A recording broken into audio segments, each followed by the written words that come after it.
Hello and welcome to episode 87 of the So Video Games Podcast, where we talk about any game at all, including new stuff, old stuff, and anything in between. If we're playing it, we'll be talking about it. Today we are recording on June 25th, 2018. My name is Corey Motley. I am a staff writer at GameCritics.com, despite the fact that I haven't written anything there in a long time. I'm also 50% of the show. Joining me, as always, who's chuckling in the background, is Brad Galloway. He's the editor of Game Critics. How are you, Brad?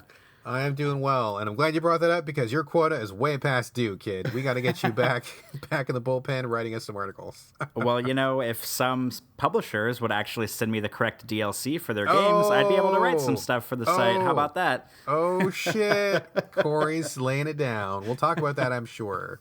We will talk about that soon. But how are you, Brad? How are you doing? I'm excellent. I am glad that we are recording. Very much looking forward to the show. Glad that we're going to be able to get back in a schedule pretty soon, starting probably right now.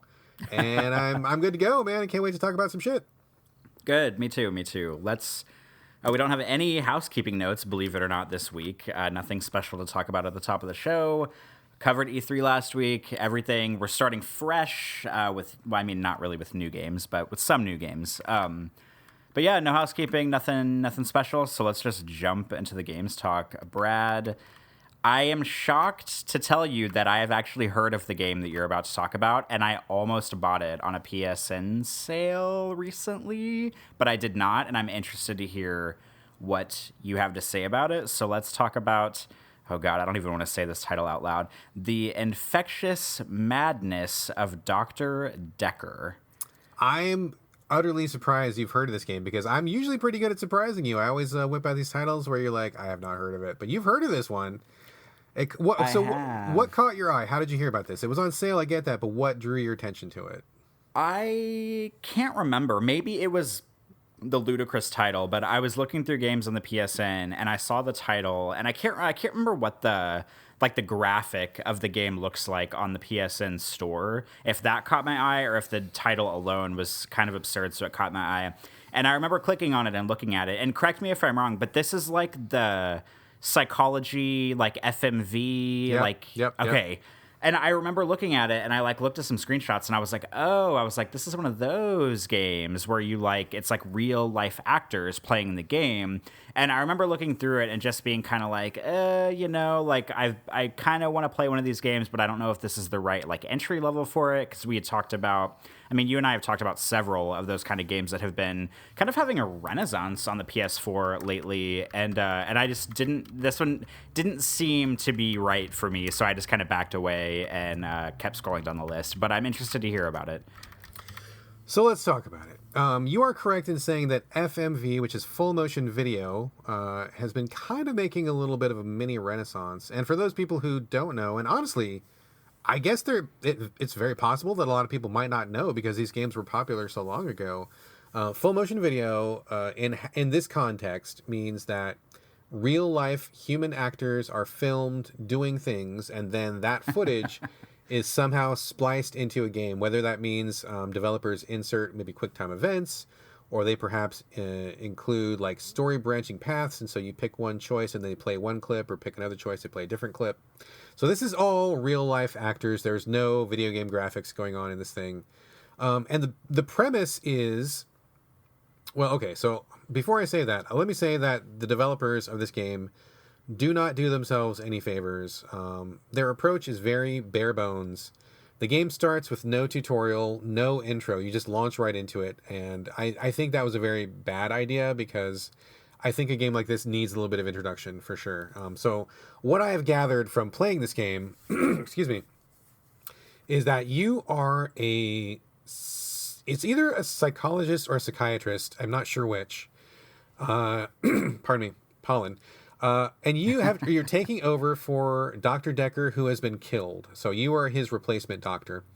You are talking to his patients. I think there's 7 different patients, a mix of men and women. And you are both kind of... Okay, before I get that. Okay, so here's what happens. It's important to explain how this game lands, because I think it lands really poorly.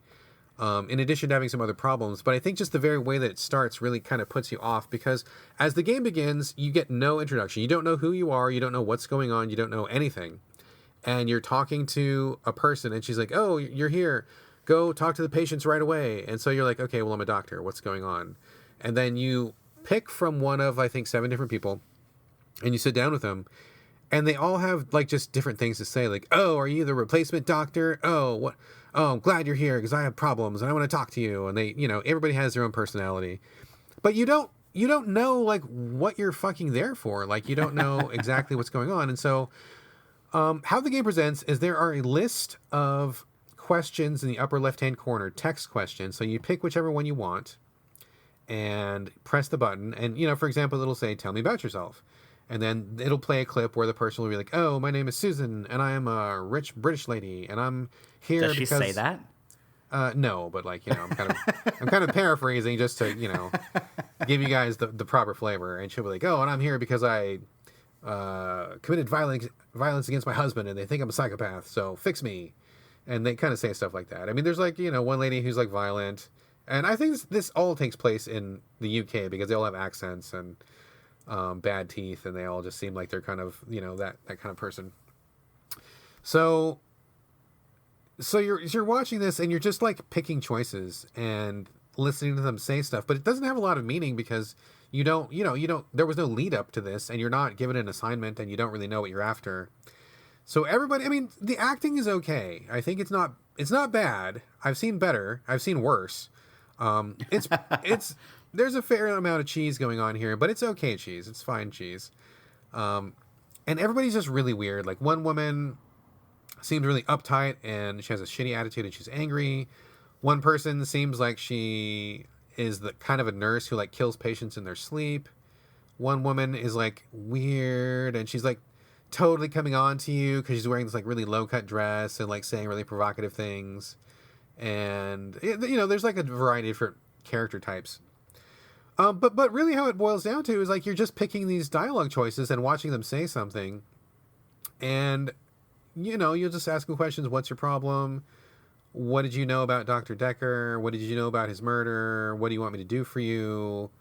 Tell me about the reason you're here. Tell me about, you're kind of just going through it, and they all just have these like 1 or 2 line responses. And I was waiting for like gameplay to kick in, but as far as I know, there isn't any. Full disclosure, I did not finish this game because it just was really tedious and boring, and I found no way to connect with it. I was waiting for a hook, and there just wasn't really a hook. I went through the entire first round of patients. You can ask each one like probably 20 or 30 questions, and when you get to the end of it, I'm just like, okay, whatever, I don't really care because I just kind of don't care. Like, there's nothing really for me to care about yet. And so when you get to the first intermission after you talk to all the patients, your nurse comes in and she's like, okay, so we think one of these people is the murderer of the doctor, so you need to figure out which one of these people is the murderer. And I'm like, oh, okay, finally, Jesus fucking Christ. Why didn't you tell me that like an hour ago? Like, I would have liked to have known that. But by that point, I was kind of already checked out of the game because you're literally just sitting there clicking responses, listening to the response, and you're not doing anything. I mean, I think one of the reasons that FMV has gone through this kind of mini renaissance is because people have been doing smart things with it. Wales Interactive, who is actually the publisher of Dr. Dekker, but they've also published a couple other ones. We talked about The Bunker a while ago. You remember discussing The Bunker, Corey? I do. And did they do, was it Late Shift? Yes, Late Shift and The Bunker. Both of those are FMV games. Both of those are excellent. Both of those are really, really good because not only do they incorporate real actors, but they actually incorporate gameplay. Like in The Bunker, you're exploring a bunker. There are some light puzzles. You're finding out story. You're unraveling like what happened in the bunker. It's all very intriguing, and there's just enough of gameplay in there to keep you hooked, to keep you moving forward.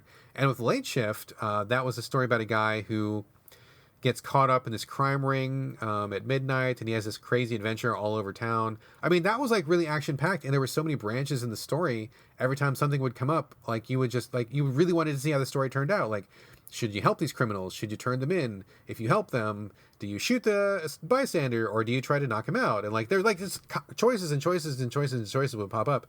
And so it was almost like a choose your own adventure. It was very well done, like really, and really high production values too, which is cool. So both of those are excellent. I recommend both Late Shift and The Bunker for sure.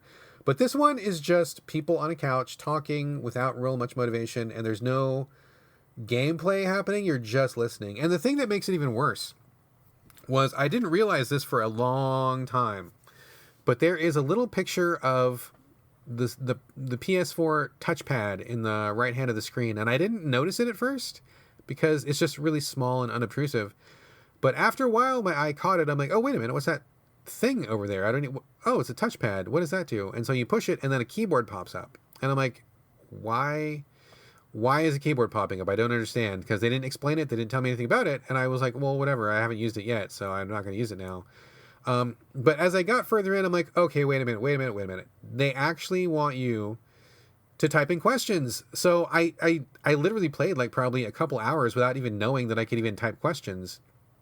And so when I finally got to the questions, I'm like, I didn't care anymore, because if you type in something that the game doesn't recognize, the person just says, I don't know anything about that. And they just say that over and over and over if you have a wrong response. And sometimes it just is not what you intended. Like they'll like go off on this tangent, which is not what you thought it was going to be. It was just really frustrating, and it was really dumb, because you shouldn't be asking people to type anything on the PS4 pad. And I don't know anybody who has a USB keyboard attached to their PS4. I mean, I'm sure somebody does, but I sure as hell don't, and I don't have one handy to hook up, and I just don't want to even do that. So after I discovered that's what that was for, I figured they were probably going for one of those like Her Story things or something, where they really want you to get involved in like asking questions. But I mean, not only is that cumbersome to do on a console, like they didn't introduce that at first, and I played like literally multiple hours of this game without realizing that was even how to play it. So I feel like the developers did themselves no favors by not explaining what their fucking game was about or how it worked. But all that stuff aside, bottom line is you're simply watching people answer questions, and it's just not really compelling, and it doesn't feel like you're very involved, and it's really boring. It's a very poor use of the technology. It's not a very innovative or exciting way to use this kind of a game, and I bounced off it really, really quickly. Did not finish it, and I honestly haven't even thought about it until today. So, do not recommend. Any questions, Corey? Any thoughts? Any questions? Well, we've had this come up a couple times before. Is this one of those games where the developer expects you to like read the storefront page to get the premise of the game, so that way you'll know what you have going in, rather than the game elegantly introducing its premise to you in the game itself? I mean, I would assume so, because I guess clearly this must have started on PC. So I'm guessing they're thinking, okay, this is a PC game, it's on Steam. People will read the Steam, storefront page. They've already got a keyboard because they're on Steam. They will figure it out. I mean, I'm assuming, and maybe I'm wrong, but I'm assuming that those pre-written questions are perhaps not in the PC version. That would make a lot of sense if they weren't in there, because then that would force you to ask questions. And I think that maybe they added the pre-written questions because they knew that people would not want to use the keypad to touch or, type things out on PS4. So maybe that would have been more apparent if I had been on PC, but that doesn't really excuse the fact that they give you no introduction, and you don't know what anything is about, and you don't even know what you're even there for until you get to the first intermission. So, I mean, I'm getting really tired of this kind of a thing where developers are really taking a pass, or they'll say, oh, community based, talk with your friends and figure it out, or, oh, there's a wiki or something. Like, fuck off. Just like, if you're going to make a game, make it. Like, doing this kind of thing feels to me like somebody wrote a book and then did not put a cover on the book and didn't put any of the information, just handed you like the raw script pages and like, here, it's a book. But you don't know what it's about. There's no cover art. You don't know anything more than that. Don't have the synopsis on the back. Like, just do your fucking job, okay? Just do your job. Put an intro. Tell me what your game's about. Put in some help text if you need some. Like, just do it, okay? Just don't fuck around. Just do it. So that's where I landed with Mr. Dr. Dekker, and I just don't recommend it. If you were interested, anybody listening, in FMV games, I totally recommend The Bunker. I thought The Bunker was great. I also recommend Late Shift. I thought Late Shift was excellent. Both those games, wonderful uses of FMV, really exciting, really fun. Unfortunately, Dr. Dekker is a miss for Wales Interactive. I know they wanted to keep the FMV love rolling, but apparently, I guess they didn't have anything better to choose than this one, which is not a great choice. So, do not recommend, did not find it interesting. I say give a pass to Dr. Dekker. Well, you can't win them all. 2 out of 3 ain't bad. That's true. So, Corey, you kind of alluded to it in the opening of the show. We are going to be talking about Prey, and I see that you're going to be talking about the actual core game, but did you want to talk about Moon Crash first, or how did you want to tackle Prey? I would love to talk about Moon Crash first. So, to back up and preface this for a second, during Bethesda's E3 conference, they showed off a lot of stuff, new Doom, new Wolfenstein, like add-on kind of thing, or maybe like a little separate standalone campaign. They showed off Starlink, which is another new game, Fallout 76. But thank goodness they actually supported a little bit the game Prey, which is a game by Arcane. I think it's Arcane Austin that did it. Not the same team that works on Dishonored, I'm pretty sure. Separate team, but under the same Arcane umbrella. Prey is the alien space kind of sort of immersive sim, plays very much like Dishonored, kind of like Deus Ex, kind of a spiritual successor to System Shock 2 that came out, I think it came out last June, if I'm not mistaken, so I think it's been out for about a year, but I could be wrong on the date there. But I loved Prey. For anybody listening, if you heard me talk about it at the end of the year last year, it was up there in my ranking. I think it was like number 2 or 3 game of the year for me. I loved it. But there were some things that definitely could have been implemented into the game, and there had been I don't think it sold very well, so it kind of like came out, got a pretty good critical reception, but like nobody was really talking about it, and then it just kind of like fell off the face of the earth like pretty immediately, which is really sad because it's a phenomenal game.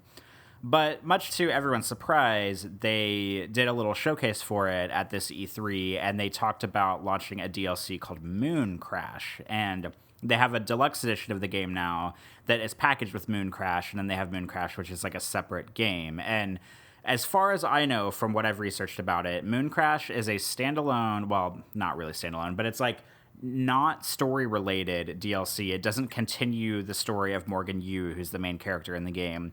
But instead, it takes place on the moon, which is kind of close to the base that the original game takes place on. It's on the moon. Apparently, it's a roguelike, which is very interesting to me because I don't like roguelikes typically, but I like Prey a lot. So I'm interested to see how those will mesh, where apparently you play through this like moon-based area. There's different loot every time you play through it, and I think once you die, you have to start over, like, you know, as roguelikes or roguelites tend to go. The kicker here is Bethesda were kind enough to give game critics a review code for it, and I back when I played Prey the first time, I actually got a review code for it as well and reviewed it for game critics. You can read the review if you want to on their site. And they sent me a PlayStation 4 code for Prey the first time I played it, and which is fine because PS4 is like my go-to console right now. So for some reason, they sent an Xbox One code for the DLC, which I didn't understand why. I made sure, because Brad gets all the codes, so I asked Brad, I said, hey, can I play this separately? It's not related to the story. I think it'll be fine. He says yes. The PR people say it's a standalone experience. So I downloaded on the Xbox One, cannot figure out how to launch it, and then I go to the store page, and of fucking course, the last line on the description of the game says, this game requires the original Prey to play. So I basically got a dud review code. I have it, the DLC on the Xbox One. I can't play it. I want to play it a lot. I'm not buying Prey again so I can play it on Xbox One because I don't even want to play it on Xbox One to begin with. So fingers crossed, they'll iron it out and they'll either make it a standalone experience for Xbox One or they'll just send the PS4 code, which would be preferable to me. But hopefully I'll be able to come back in the future and talk about it. But the other thing I want to talk about, whenever they talked about releasing the deluxe edition and coming out with Moon Crash, they actually patched the game and gave some updates to the game. Now Prey has a new game plus for the first time, which is something that I thought should have been there all along, but I understand when a game doesn't do well financially, they probably don't want the whole team working on it because they're probably trying to do other stuff, not really support it. But they have a new Game Plus now. They also have 2 new difficulty settings. They have one difficulty setting called Story Mode, which is like an easy mode. And then they have what they call survival difficulty options. And I don't think it's a completely new difficulty mode. It's just like modifiers you can put on a game whenever you start it. And I have experimented with some of this, and I just want to give a little bit of logistical info, and then I can open up the floor for questions once I'm done explaining a little bit about how New Game Plus works. How does that sound, Brad? Yeah, go for it, man. All right, so I tried New Game Plus, and the interesting thing is that even if you've beaten the game, unless they patch it in the future to correct this, the game will not pick up on your end game save. So you have to go back and load up your last save in the game and then finish it again, which for me, it only took me like 20 minutes to finish it because my save was pretty close to the end of the game. You have to finish the game again, and then once you finish it, it'll prompt you for a New Game Plus after. So that's kind of a little weird thing, but I started a New Game Plus, and whenever you start it, you can select your difficulty again, and you can select the survival modifiers if you want. And the survival modifiers, which I did not select because I wanted to play it easy my next way through, they are weapon degradation, which means, it's pretty self-explanatory. The weapons start with 100% like usability, and they will degrade over time, and once they hit 0%, they're done. Or you could find, they have new, I guess, like weapon kits in the environment where you can patch them up or make them better. But the cool thing about Prey is that going in, even on the first playthrough before they patch the stuff in, you can generally find several of each weapon around the environment, which is kind of useless. You can craft or break them apart and craft them for parts, but you never really like need 2 pistols because like you just need one of them. You don't like dual wield or anything. So that kind of gives that a good way. You can stock up on like 3 pistols if you need to. So that way, if one goes down, it's kind of like Fallout in that respect. They also added a trauma option, which gives you, instead of just having a health meter, it gives you conditions that you can have. Like apparently you can be bleeding, you can have broken bones, you can have burns, and you can have, I can't remember what everything is, but it's just like a few things like that where you can have like bad health conditions on you. And those kind of make it a little more difficult to get around. And I think there's different kinds of medications that you can use to help that on top of health kits, I'm pretty sure. And then the last thing is oxygen. And if your suit withstands too much damage and you're outside of the space station, because you can spacewalk in the game, apparently if your suit takes too much damage, you will start leaking oxygen and you have to get back inside before it depletes or you die. But again, I didn't try any of those because I was not looking for this game to be hard. So that's just some stuff that I read about on the internet. But New Game Plus, the interesting thing about New Game Plus and the kind of disappointing thing about New Game Plus is that the only thing that carries over from your old game to the new game are the the special abilities you can get in the game. It kind of does a similar thing to BioShock, like where it did plasmids, where in Prey, you have neuromods, and you can use them or not use them to your discretion. And you have human abilities and alien abilities. And the human abilities are pretty by the books. You know, you can get a bigger inventory, you can move faster, you can jump higher, you can sneak more, get more health, that kind of stuff. And then the alien abilities are like, you know, you can do like a shockwave, or you can slow down time, or you can do the mimic thing where you mimic things in the environment and stuff like that. And after the opening segment of the game, whenever you get to Morgan's office for the first time, there's a cabinet in her office that has the headset thing that you use to scan alien entities in it, and you normally find that about 3 hours into the game. But you get it. Once you get that, you get all the abilities back, so you can start fresh from there going forward with all the abilities you have.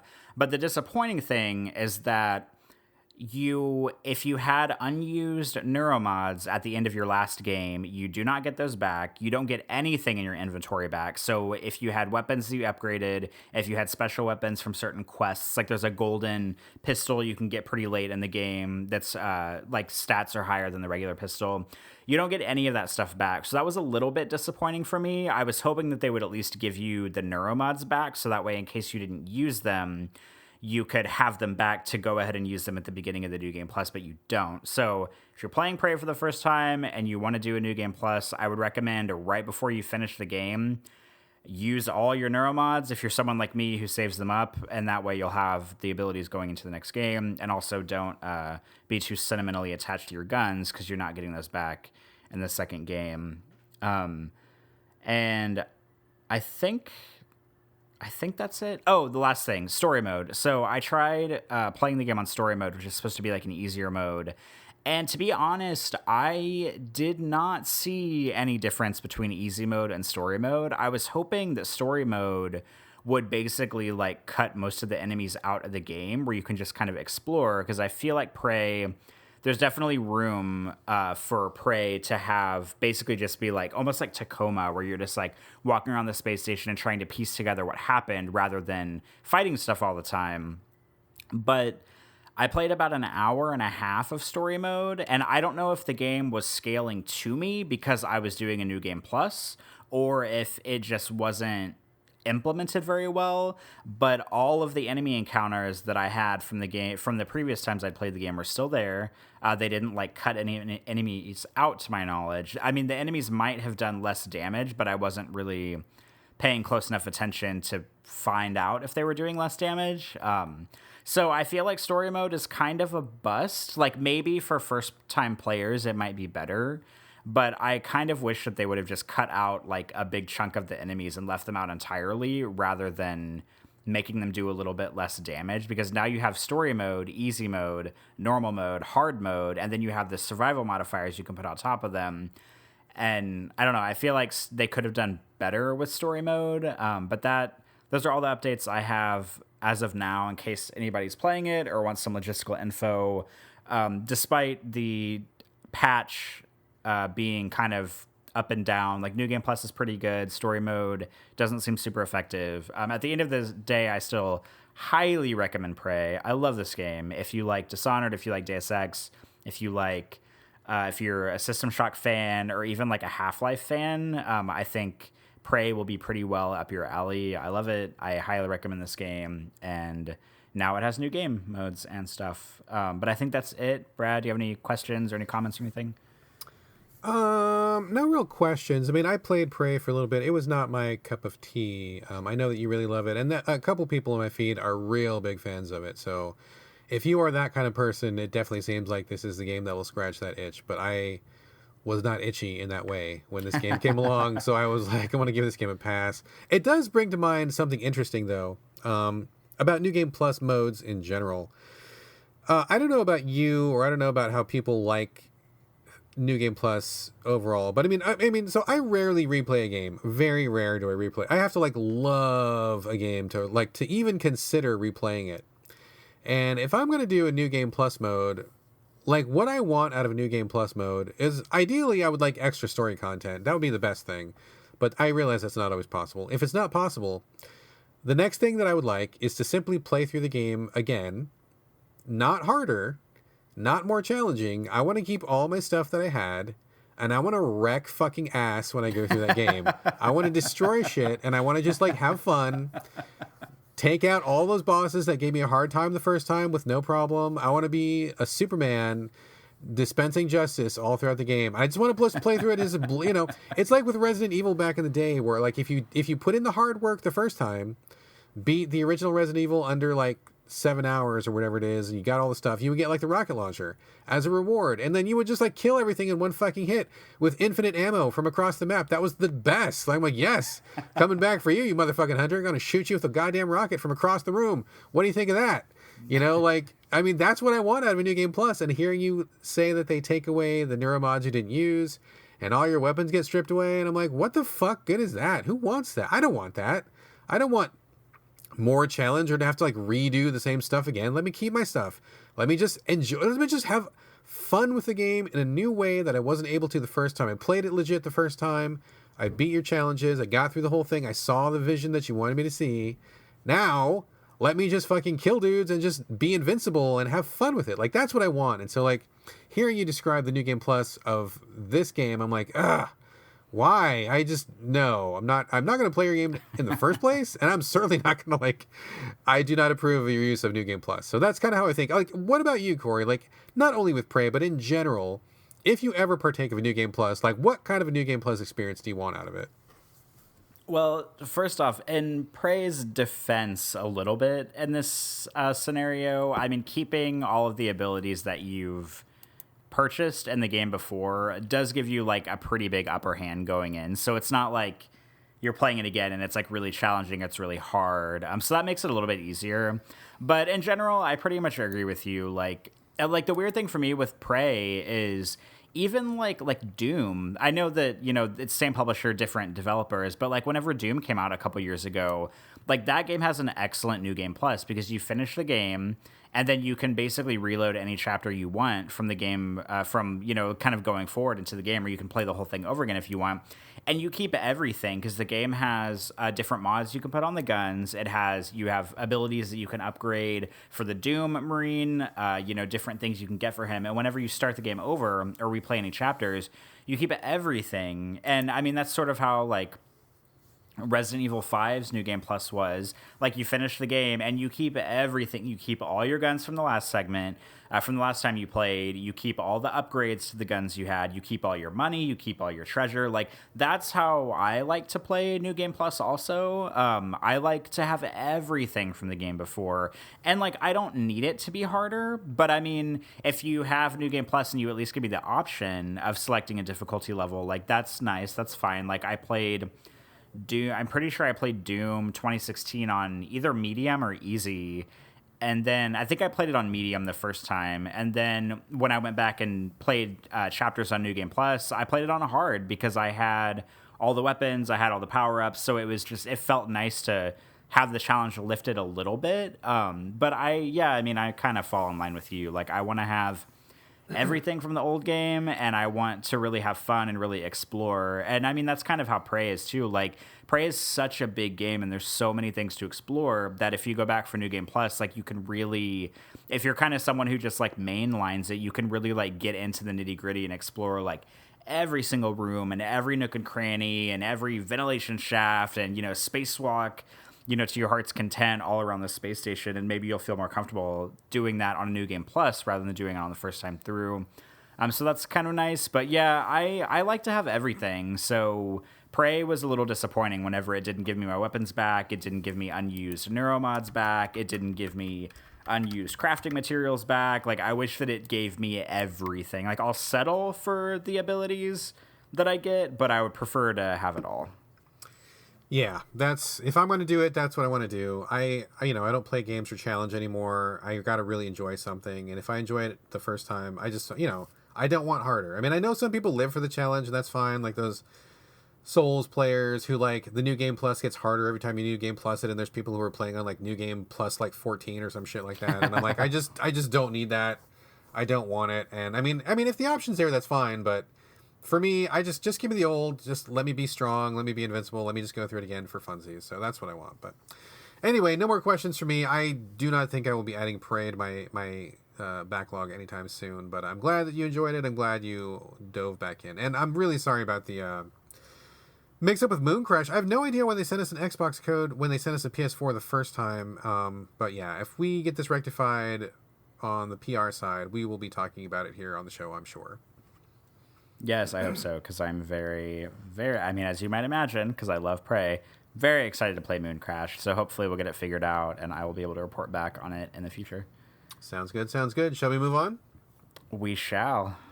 All right, the next game we will be talking about is me, and I mentioned this really briefly on our E3 show, but I picked up Hollow Knight on the Switch. That was one of the games that was announced at E3, and it was also available immediately as soon as they made the announcement, so that was pretty exciting. Excuse me. So I talked about it a little bit last time, and I've been playing it quite a bit. I mean, not only because I have not been home to play consoles, and so I've been putting a lot more extra time on the Switch because it's portable, but it's also a pretty good game. Not without problems, but definitely a pretty good game. So Hollow Knight, it became famous on PC. It is a 2D side-scrolling Metroidvania-style game. It has a very, I gotta say, a very, very good art style. I really appreciate the art. I did not think I was going to like the art as much as I do, but once you see it in motion and once you appreciate all the little touches, I gotta say, they really did a fantastic job with the art. I think it's a very beautiful game to look at. You play as a little I guess you're a beetle or a bug of some sort, but you're also a knight, and you are in a decrepit, abandoned city, and you don't exactly know why you're there, and you don't really know what the deal is. You're just a bug in the city, and they're like, oh, explore and treasure and whatever, the usual thing that seems so popular with indie developers these days. And so you enter the city, and you do the usual Metroidvania thing of exploring as much of the map as possible. And when you get stuck, you figure out you probably need some kind of ability, double jump, glide, any kind of traversal ability like that, wall jump or something like that.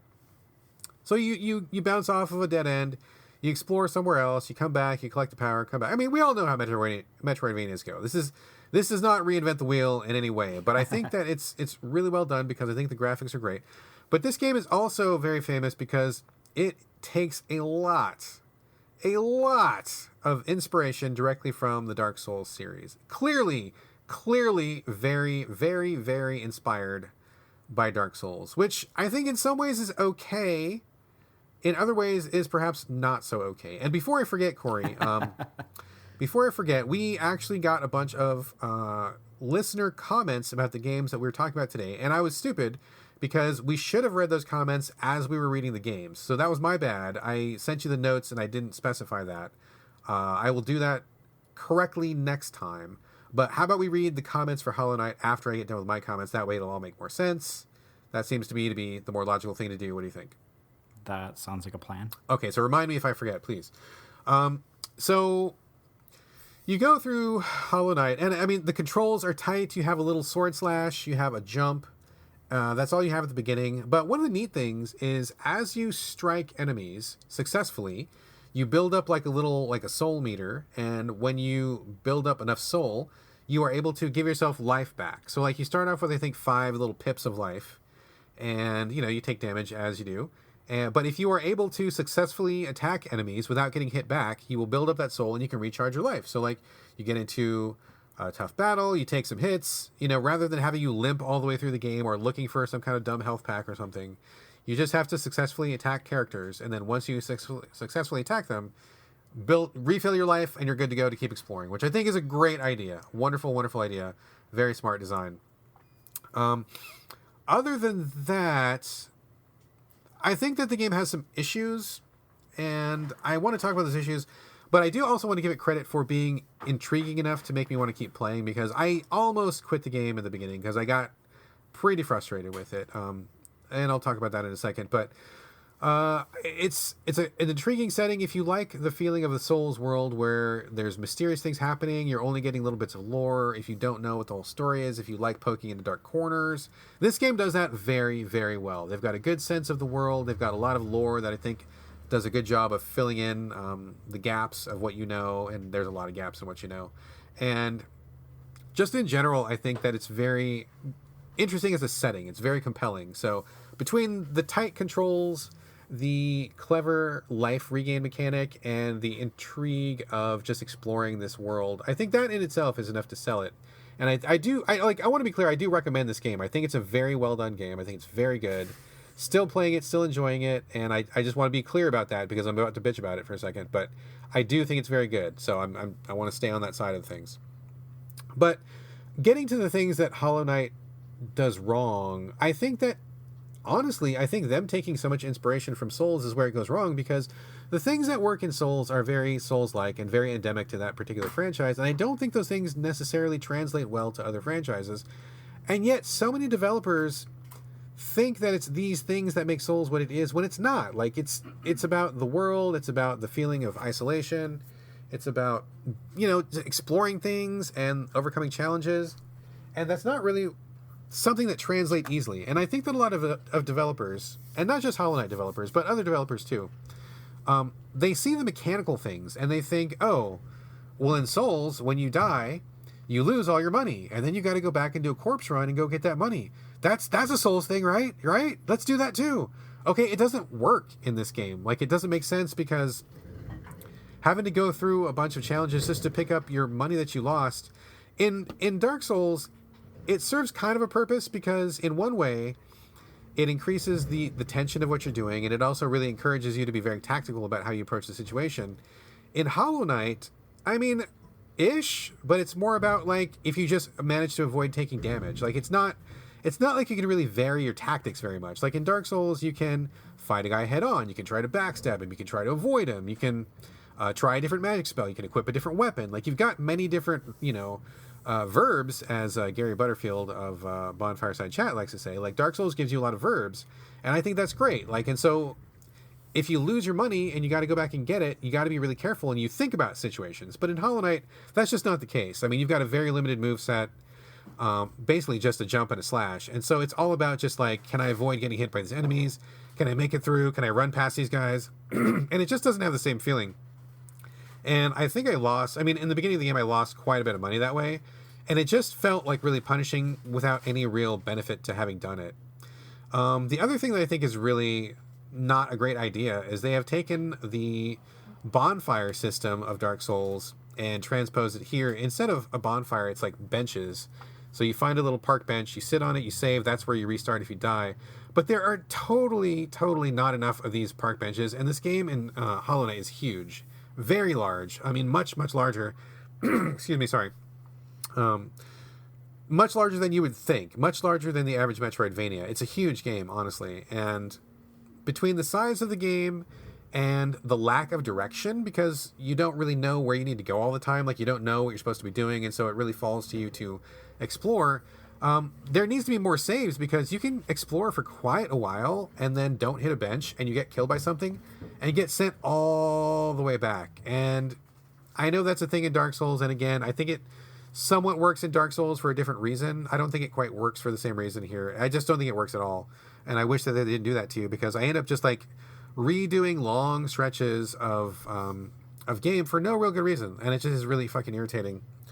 I also want to call it out because tied in with this mechanic is the world is so large, there's no real good fast travel. There is a basic fast travel system, but there are very few places where you can use it. You can't just do it anytime you want. And you have to like make your way, number one, to one of the little stations. There's like a big beetle that gives you a ride, so you got to find the beetle station. It's pretty cute, actually. The animation for that is pretty charming. I do like the beetle. He's a very nice guy, but he just doesn't show up enough. Like there needs to be like twice as many beetle stations, because often I'm like exploring to find some new thing. Maybe I'm looking for some place I haven't been. Okay, I want to go back, and like you got to like.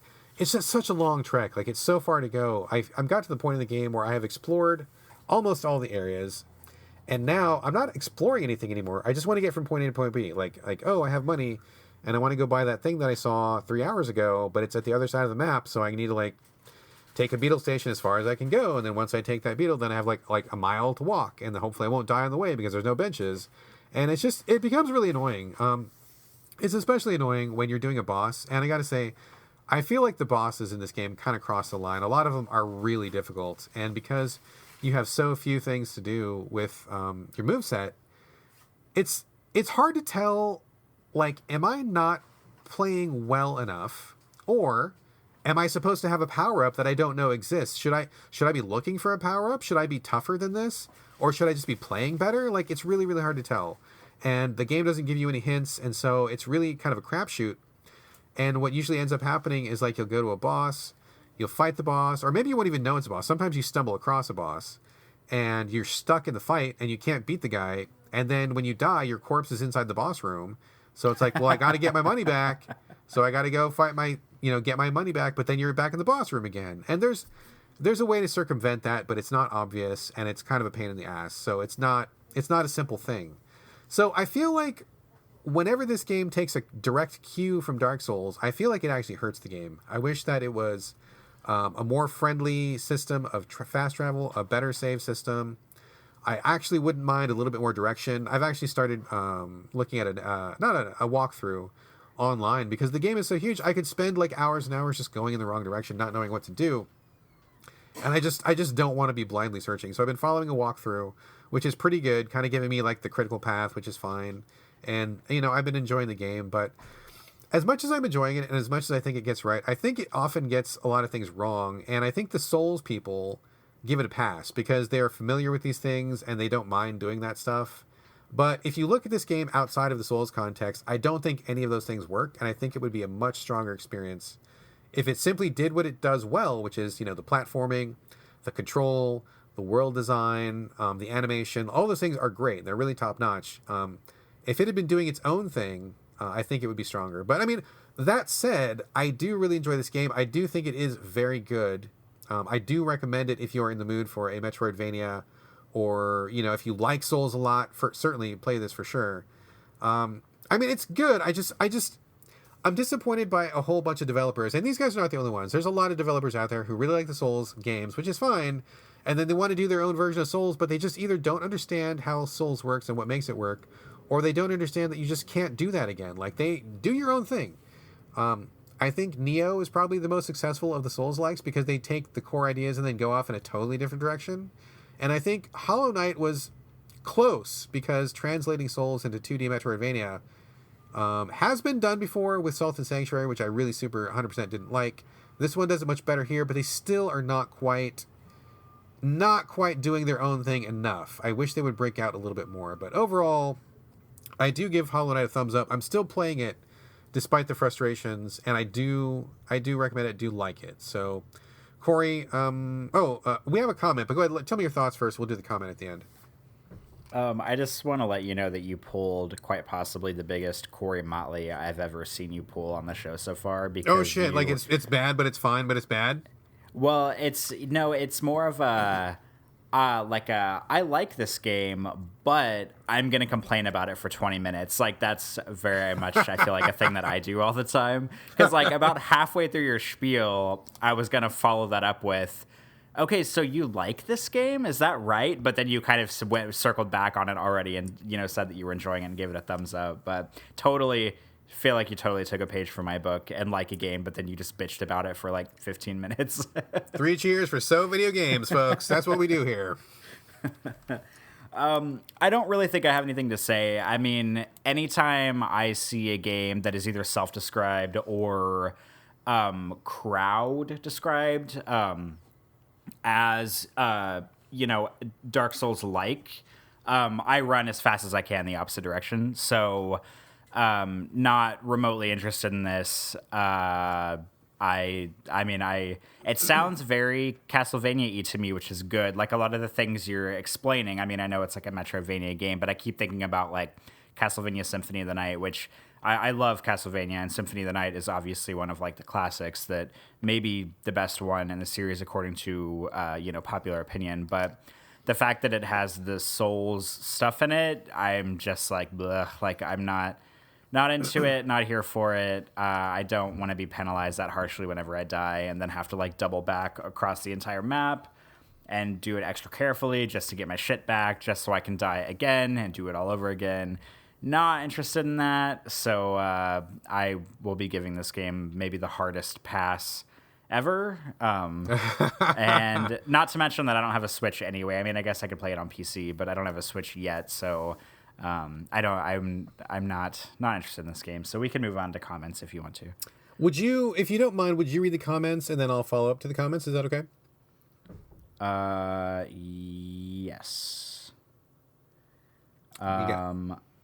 I guess we only have like 2 comments about this game. Yeah, just 2 for this one. Start off with our good friend Louis Fiatro. Yeah, who says he's waiting for a PlayStation release. Good old Louis. Now, I will say in this game's favor, this game is a 100% perfect fit for the Switch. Like, not just talking about how it runs, what it looks like on the screen, how it feels as a portable. This game is like absolutely a perfect Switch game. So I understand he wants to wait for the PlayStation release. Totally fine. All due respect to that. I very often say the same thing myself. But if you are a person who has a Switch and you're wondering if this game plays well on Switch, this is like the perfect game for Switch. Like, it feels great, it looks great, it runs fine. I mean, it is one of those games that feels like it was built for Switch. So if you have any hesitation about that, just jump in. It's very, very good. It's one of those games, just a natural fit. It's a wonderful platform for it. But if you want PlayStation, go for that too. That'll be just fine. But yeah, have no fear. The Switch version, it feels like the native version, if that tells you anything. It feels like it was made for the Switch. So, you want to read the one from Roxy, my pet Roxy? Yeah, this is from Roxy. Kind of a lengthy comment. Says, Hollow Knight is a beautifully crafted game that falls flat on its face when it comes to its Souls-like elements. I felt like the core combat mechanics were far too limited for the amount of challenge the bosses kept presenting, even as they added on player abilities. Runs from checkpoints to bosses can be dreadfully tedious as you attempt to progress through trial and error. Even with fast travel, there's a lot between you and your objective. Losing ground? Geo, which is actually money. It's the money. Oh, Losing money. okay. I thought it was like a typo. Losing Geo, aka money, seems to hold no other purpose than adding insult to injury instead of extra tension. Yeah, I have to agree. I basically said the exact same thing, and I totally am right alongside Roxy here. Yeah, I just don't think it works. I get what they're doing. I get why they're doing it, and it's clear that they love it in Souls, but like I said just a minute ago, it just doesn't work in all contexts, and I think this is a place where they should have just recognized that even though they love something, that doesn't mean it belongs in that game, and I think that this would be a better game if they had removed those things. But all that said, I do want to pull the Corey Motley. I did bitch about it. I said nothing but bad things about it, but I do think it's a very good game. I am still enjoying it. If you want a Metroidvania with a little bit of Souls-like flavor, maybe too much Souls-like flavor, but it's good, and I do like it a lot. I'm gonna finish it. I'm gonna keep plowing through. I do recommend a walkthrough though, because there is a lot of stuff you could miss in this game that you have no idea it's there, and a lot of it can really make your experience a lot easier or a lot harder. And if you don't have like 1,000 hours to spend on blindly searching, you might want to get a walkthrough to kind of give you some tips about where to go and what to do. So I don't feel bad about using a walkthrough. I recommend it as well. And I do recommend this game, but just heads up, there are some difficulty spikes. So if you're not one for a challenge, maybe give it a pass then. All right. Do you want to double back on Dr. Dekker comments, or do you want to move on to the next game? Yeah, let's do that now since we skipped over that, and I apologize to Louis because I should have read that earlier. My bad. I will do that next time. Circling back to Dr. Dekker, Louis Fiatro says, I don't think I'll play it unless at an incredibly low price, and even then, not before the previous games for the studio. So Louis, again, proving why he's one of our smartest and most handsome listeners. Because he is right to say that don't play this game unless it's on sale. And if you're going to play an FMV game, play the other two first, because both of the other two are much better than this one. So, smart man, that Louis Fiatro. And I think we're now caught up on comments. Corey, let's move on to our final game. Vampyr. I just got done talking about this. I'm assuming Gamefly sent it to you? They did. It got here while I was out of town on a business trip, so I got to try it whenever I got back. Oh dear. Okay, let's talk about some Vampyr. We talked about the basics before, so I don't know if you want to just give a quick recap or just launch into it. But how far along are you, and what are your thoughts? Go for it, kind sir. Well, I have only been playing it for about 2 to 3 hours. I really don't know what the scope of the game is, so I can't really say like, oh, I think I'm this far in. Like, I don't think I'm very far in at all, but I'll try to give a brief synopsis as well as I can. So Vampyr is basically a third-person action game with a lot of talking and a lot of like conversation trees. It's kind of like, and in my opinion, it's kind of like if you took Mass Effect and it's like in a World War I era, kind of like Victorian. Almost like, I don't know, that the decor of the game reminds me a lot of like the Order 1886, because it's kind of like same time, same place era, but the Order is like more steampunky and Vampyr is not really steampunky at all. But it's kind of like that. It takes place in London. You play as a guy, a doctor named Dr. Jonathan Reed. The very beginning of the game, he basically gets woken up from death, and he is a vampire. Somebody bit him, so now he's a vampire, and he's trying to navigate why he's a vampire, who bit him, how he got infected, while also, should you choose to, playing as much of a doctor role as you can in different districts in the area. Like, you get recruited to work at a hospital about an hour into the game, and that's kind of your first big like hub. His office is there. You can heal patients, you can talk to them, you can craft like serums for them and stuff like that. And then you can also go and fight like people in the area who are infected or are violent, or other vampires and werewolves and stuff like that. How was that for a synopsis? You're right on. You're right on. All right. So I started playing this, and Like, I thought it was all right at first. Like, it was definitely intriguing. Although this kind of game's not really super up my alley because, as I've talked about before on the show, like, I mean, this isn't. I wouldn't really call this like a fantasy game in the realm of like Skyrim or something like that because those are like dragons and spells. This is more like I don't like. I mean, vampires, obviously. What else do I need to say? But it's definitely not like sci-fi. Like, it doesn't have that the Order 1886 kind of like sci-fi steampunk edge on it. This is just like straight up like old-timey vampire stuff, unless sci-fi stuff gets brought in later, which doesn't seem like it's going that route. I honestly think this game is kind of boring. Like, I'm not really like all of the things it's doing are kind of just like really mediocre to me. Like, the combat is pretty mediocre. I don't, like I've said it before on the show, I can handle third person, melee action games all and well. But one of my big things that I don't like in third person action games is a stamina meter. And that's sort of like something that has come around since the Souls games, I feel like, have started coming around. And, it's the idea that you have like the attack button, you have the dodge button, but whenever you use an attack or a dodge, it pulls from your stamina meter. And then so you have to be very thoughtful about how you want to attack, how you want to dodge, how you want to just walk around normally, because just walking and circling your enemy doesn't take any of your stamina down. But I come from a background of like Devil May Cry and Ninja Gaiden, where in lieu of a stamina meter, you just have like a block button, and you have to be very thoughtful about how you block enemies and how you like sort of roll around them and attack.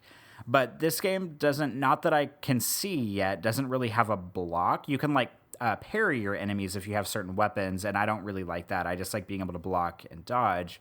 And the combat just doesn't feel very refined to me. Like, most enemies that I've encountered so far have pretty much the exact same attack patterns, and there's a system where you have a blood gauge, and if your life gets down, you can like fill up your life with the blood gauge. So it's kind of like a second life bar, but if you're not on top of it, and if you forget to use your blood to refill your life, then you can die, and then you like wake up back in your office or whatever. Or I guess it just checkpoints you back to where you were before.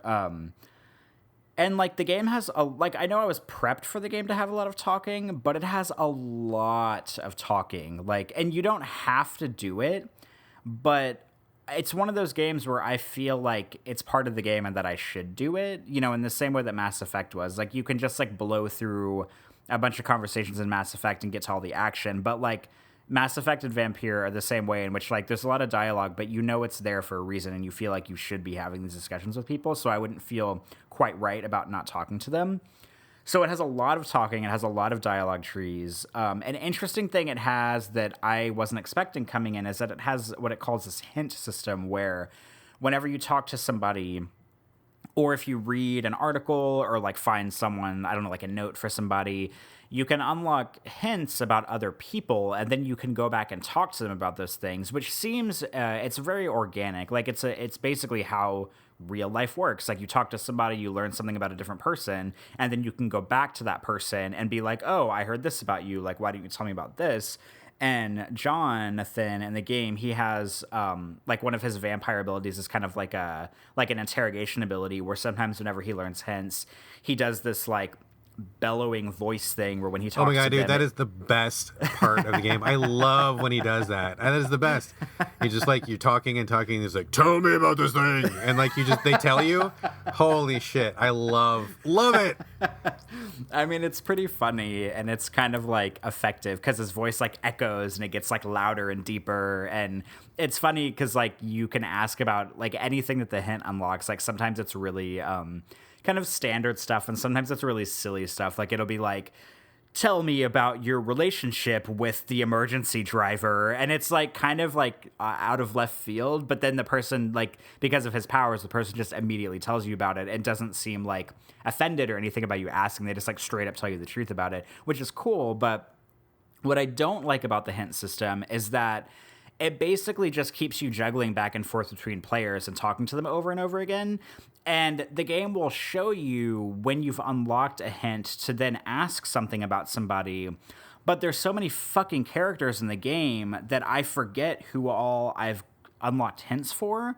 So it would be nice if there would be like, I don't know, like an exclamation mark that would float above someone's head or something like in the game itself once you unlock a hint. So that way I wouldn't have to go up to them, start talking to them, go down one or two conversation trees, and then realize, oh, this isn't the person I have the hint for, and then have to back out of the conversation and then go to somebody else and, make sure that's the right person that I had the hint for. Like, that's the thing that I keep running into where it's like, I just like keep talking to people. It's just a lot of talking and it's a lot of conversation trees. And the hint system is neat, but it just keeps you talking a lot more and more. And the game is quick to introduce, like when you get to the hospital, there's like a bunch of characters. There's like 3 nurses and there's like 4 doctors and there's a bunch of patients and there's like a guy who was like fighting in a back alley, and you can talk to all of them and you have like big conversation trees with all of them. And I couldn't keep any of them apart. Like once people started talking about other people, I would be like, okay, who is that again? What is this person? What's the relationship? Like, I don't remember who this person is. And like the game does an okay job of giving some people like pretty strong like personalities. Like there's a couple doctors in the hospital and one of them's like kind of more daring and he wants to kind of do like experimental cures for people. And then there's a guy who like resents the guy, like the doctor's daringness, and he got like a promotion and some people feel like he didn't deserve the promotion and stuff like that. But it's just like, it's too many people. It's too much talking.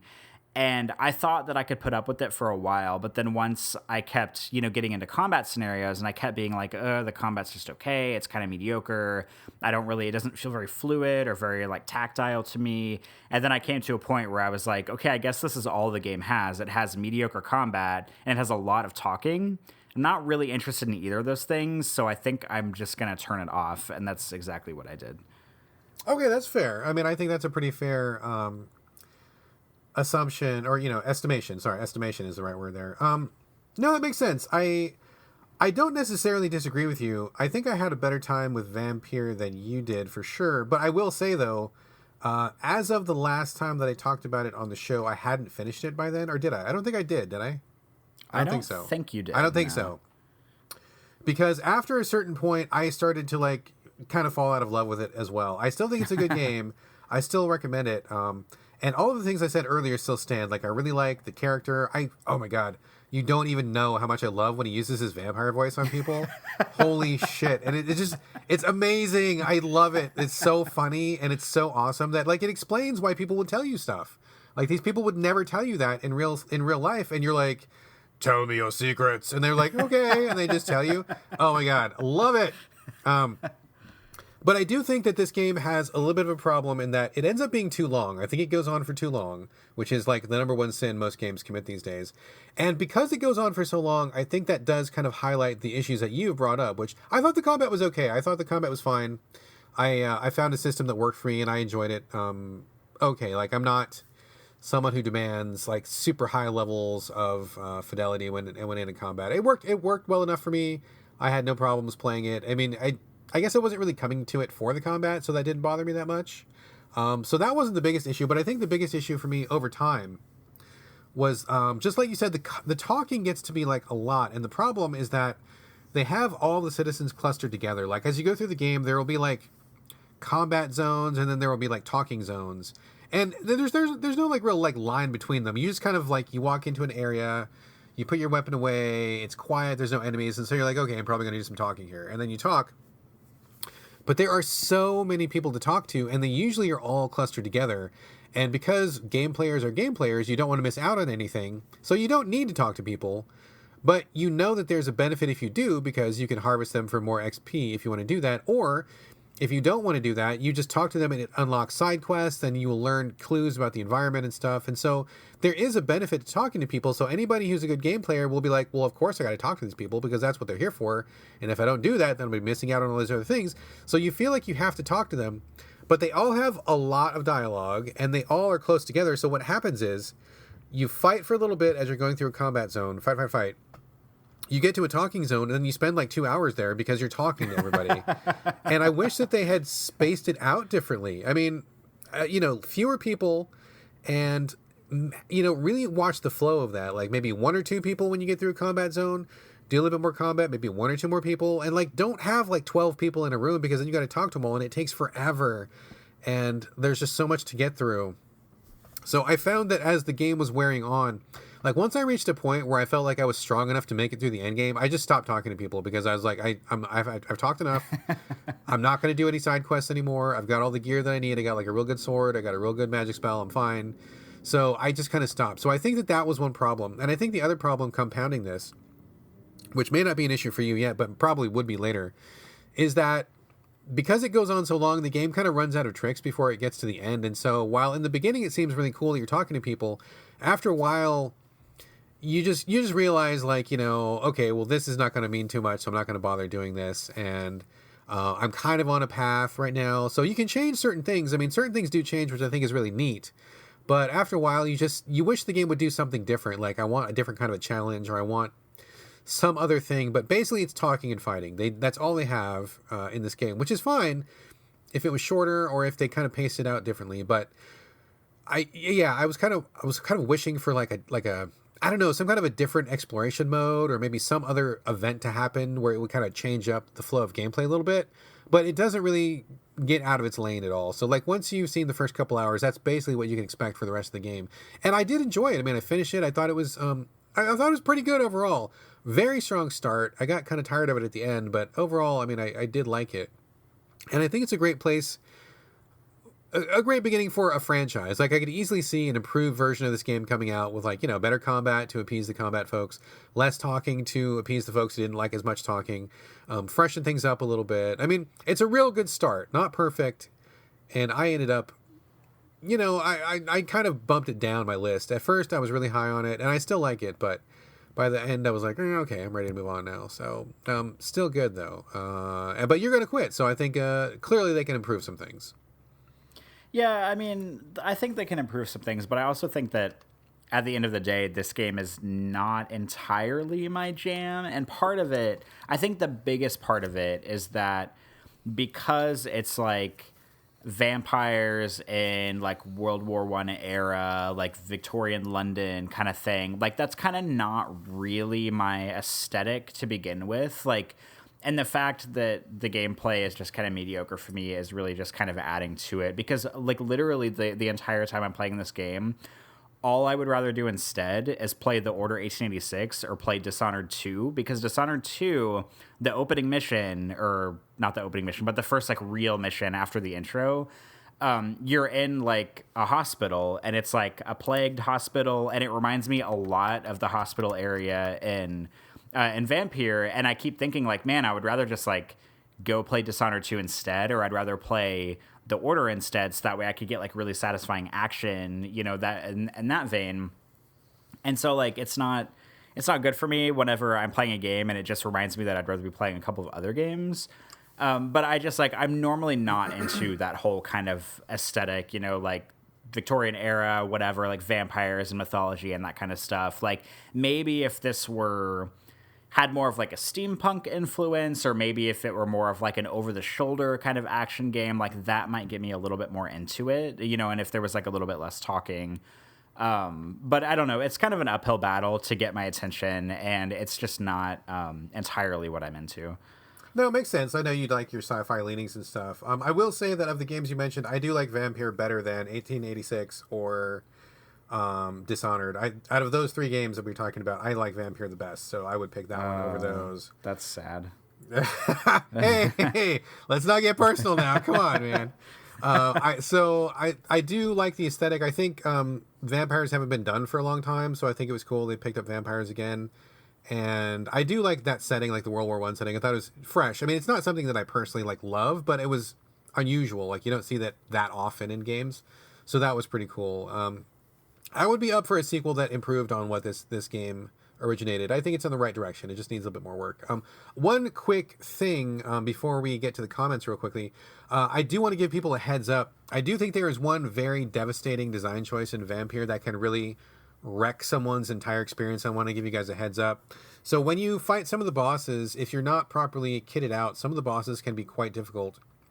And what happens is it makes the cardinal mistake of using up your resources like health packs or whatever, and when you restart the battle, those health packs are gone when you start again, which I think is a No. terrible mistake. Terrible mistake. I didn't realize it at first, and then because my thinking is, you're starting this battle, you didn't win, you're gonna reload. That resets the world. Like the story did not continue because I didn't beat the boss.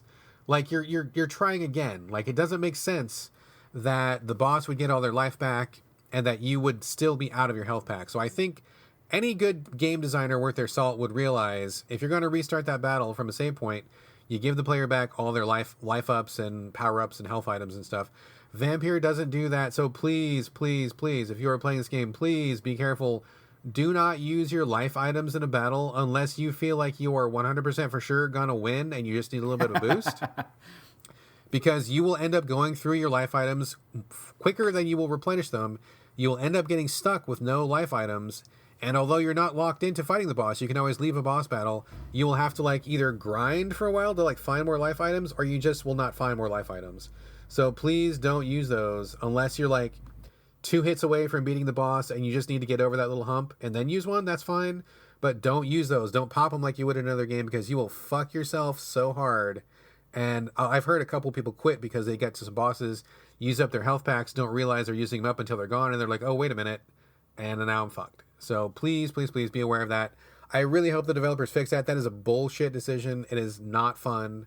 I do not sign off on that. I wish they would fix that. So just heads up, be extremely conservative with your health packs and your power-up items. Do not use them, unless you really, really know you want to use them for sure. So there you go. PSA. Should we read comments real quick, Corey? Yeah, let's do that. All right, let's read. I'll read these ones here, and you can respond. Oh boy. Okay. First one is from Frank, Onyx Oblivion. He says, "Is Vampyr an immersive sim?" I feel like I don't know exactly what an immersive sim is. Like when I think of an immersive sim, I think I used that term when I talked about Prey earlier, where like it drops you into an open world and kind of lets you basically do whatever you want in it, and like really kind of figure out what's going on for yourself. I don't know the definition. How do you define an immersive sim, Brad? I mean, I guess it depends, but I think that in this case, I'm going to just assume a little bit, and I'm assuming that he's asking if it's like Vampire Bloodlines, or like, kind of like a Deus Ex sort of a thing where, you get to role play a little bit, maybe make your own character, maybe, have different choices. This is not that kind of a game, I don't think. I would not say that it was. I would say this is more about a very specific storyline. You are a specific character. There are specific story beats you're going to hit. Combat and dialogue, but I would not say this is a sim in any way, shape, or form. I would say this is more of like a traditional action game with some story thrown into it. Does that sound kind of like what you've seen so far? Yeah, that seems reasonable. Okay, so Frank, this is not an immersive sim. I think the answer is no on that one. Louis Fiatro is back. He says he is waiting for half price. Oh, that Louis. Bargain hunting. Let's see here. We have a pretty sizable comment from Pete Lawson, who is Mr. Worry on Twitter. He says, Vampyr is almost a really good game. What changes do you think it would need to be great? We've discussed traversal. Anything else? We'll talk about that in a second. I really enjoyed the unpredictability of what happens to a district when you make a big decision about the pillar of the community.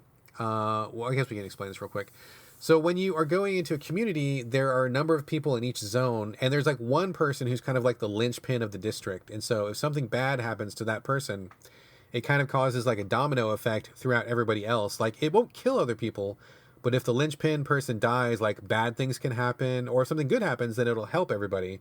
So it's kind of a cool like little interlocking of people in a zone. So I think I had one pillar die, and like all of a sudden I had like a really severe like vampire problem on the streets because that person who would have kept the zone together was dead. They were not there. The vacuum created a problem, and then vampires rushed in to fill the problem. So that was one interesting way of how that can affect the community.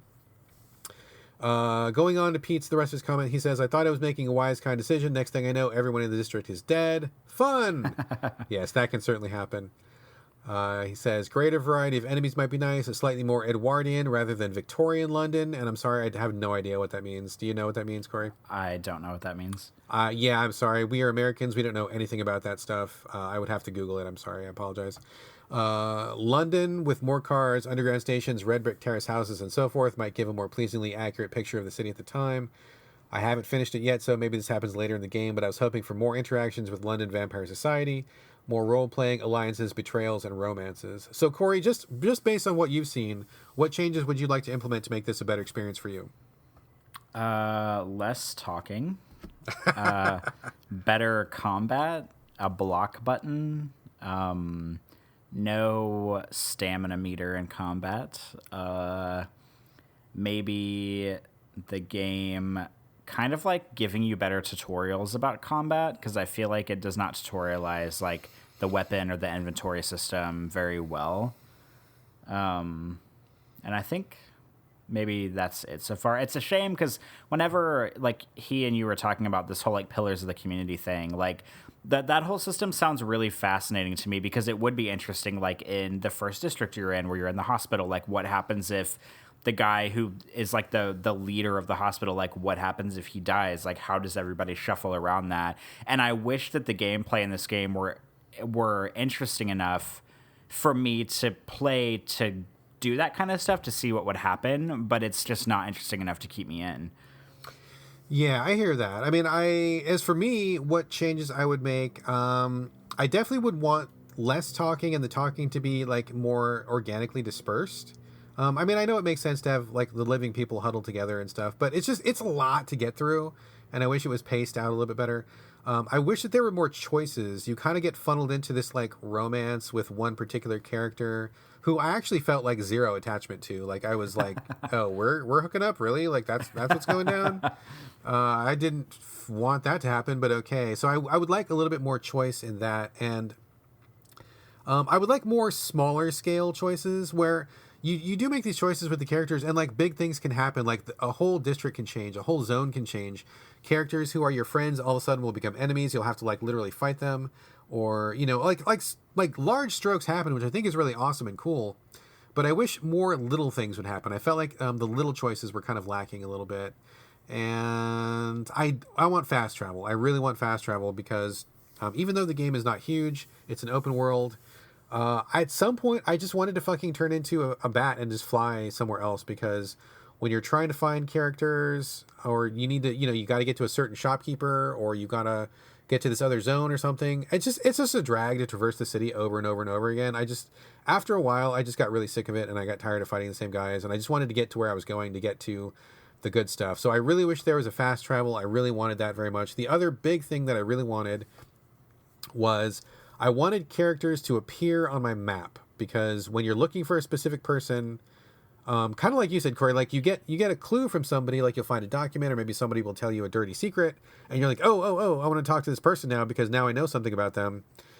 Not only did you have to remember which zone they were in, like when you get to the zone, like you have to like look for them, like they are not on your map. And so I just got so fucking sick of like getting to a zone, looking for one particular person, and just for whatever reason I couldn't find them. Like they were not standing in their same place, or they just I just couldn't find them. I mean, you can click on Vampire Vision and it'll give you a little bit of a hint around your area, but it's not good enough. And I just was like, oh my god, I realize it's not realistic, but please just put these people on my map, so when I need to find one of the like 74 characters in this game, I can just go straight to that person rather than searching and searching and searching.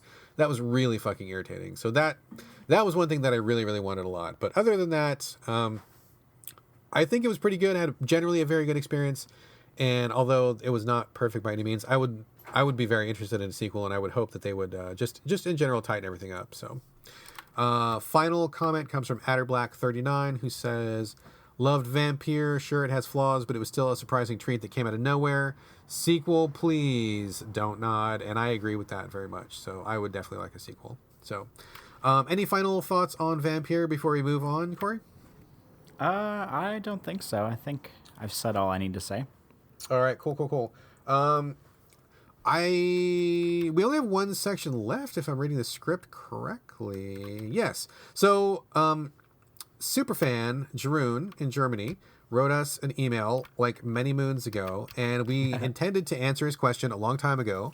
So I apologize, Jeroen. We didn't get your question. It was like the first time I forgot, and then me and Corey were both too busy, and then we had the E3 show. So then it was like we just kept kicking this can further and further down the road. So I'm so sorry. We did not forget at all. We just kept like delaying, and so I really apologize that we didn't get to you sooner. But we're going to get to your question right now. Corey, would you like to read and have me answer first, or do you want me to read and you answer first? What do you think? Ooh, I think you should read just because you have the pre-existing relationship with Jeroen. All right. Okay. Cool. I'll read first. So here's Jeroen's long delayed question. He says, and I'm not going to do an impression of Jeroen because number one, I don't know what he sounds like, and number two, it would inevitably be racist accidentally, and I don't want that to happen. So I'm just going to read in my normal voice here. So pretend along with me that I am Jeroen in Germany. He says, "Dear guys, I might have a problem here. I am afraid I am not enjoying games anymore. I feel like for every game I like, there are 20 I don't like. The last game I sincerely liked and really loved playing was Brothers: A Tale of Two Sons. Fantastic game. I really loved it, but games like that are rare gems. I know you guys covered this topic before, or maybe it was on the Game Critics podcast, but my problem with modern games is that I first have to go through big maps, then learn the UI, then learn how to work the Pip-Boy, then learn the navigation, then learn all the gazillion options, and there's a steep learning curve to everything, and it's all so big that it starts to feel like work instead of fun. So here are my questions. Oh, and I forgot to say, I had to edit this question down for length because it was like a really, really super long question. So Jeroen, sorry I had to edit that down. Hopefully I edited this in a way that is fair and makes sense. If I got it wrong, please let me know. But here are Jeroen's questions. Number one, and I'll let you answer this first, Corey. I know you might have had these feelings also. Am I done gaming? But what made you realize that you weren't done? Or which game saved you and made you realize that you still love to play games? Corey, your answer. I don't feel like I can point to any particular game and be like, oh, I wasn't enjoying games, but here's a game that I loved and suddenly I was back into it. Like, we all have our ups and downs where, we play a lot of games that, are maybe just okay, or maybe like not great. But the one that I can think of most recently that stands out to me, and this is kind of a theme I feel like with a lot of games that I play, because I play a lot of similar games. Like, I play a lot of first-person shooters. I play a lot of stealthy action games. I play a lot of walking simulators. I play a lot of, some survival horror games. There aren't, like, a ton on the market, but, I play them when I can.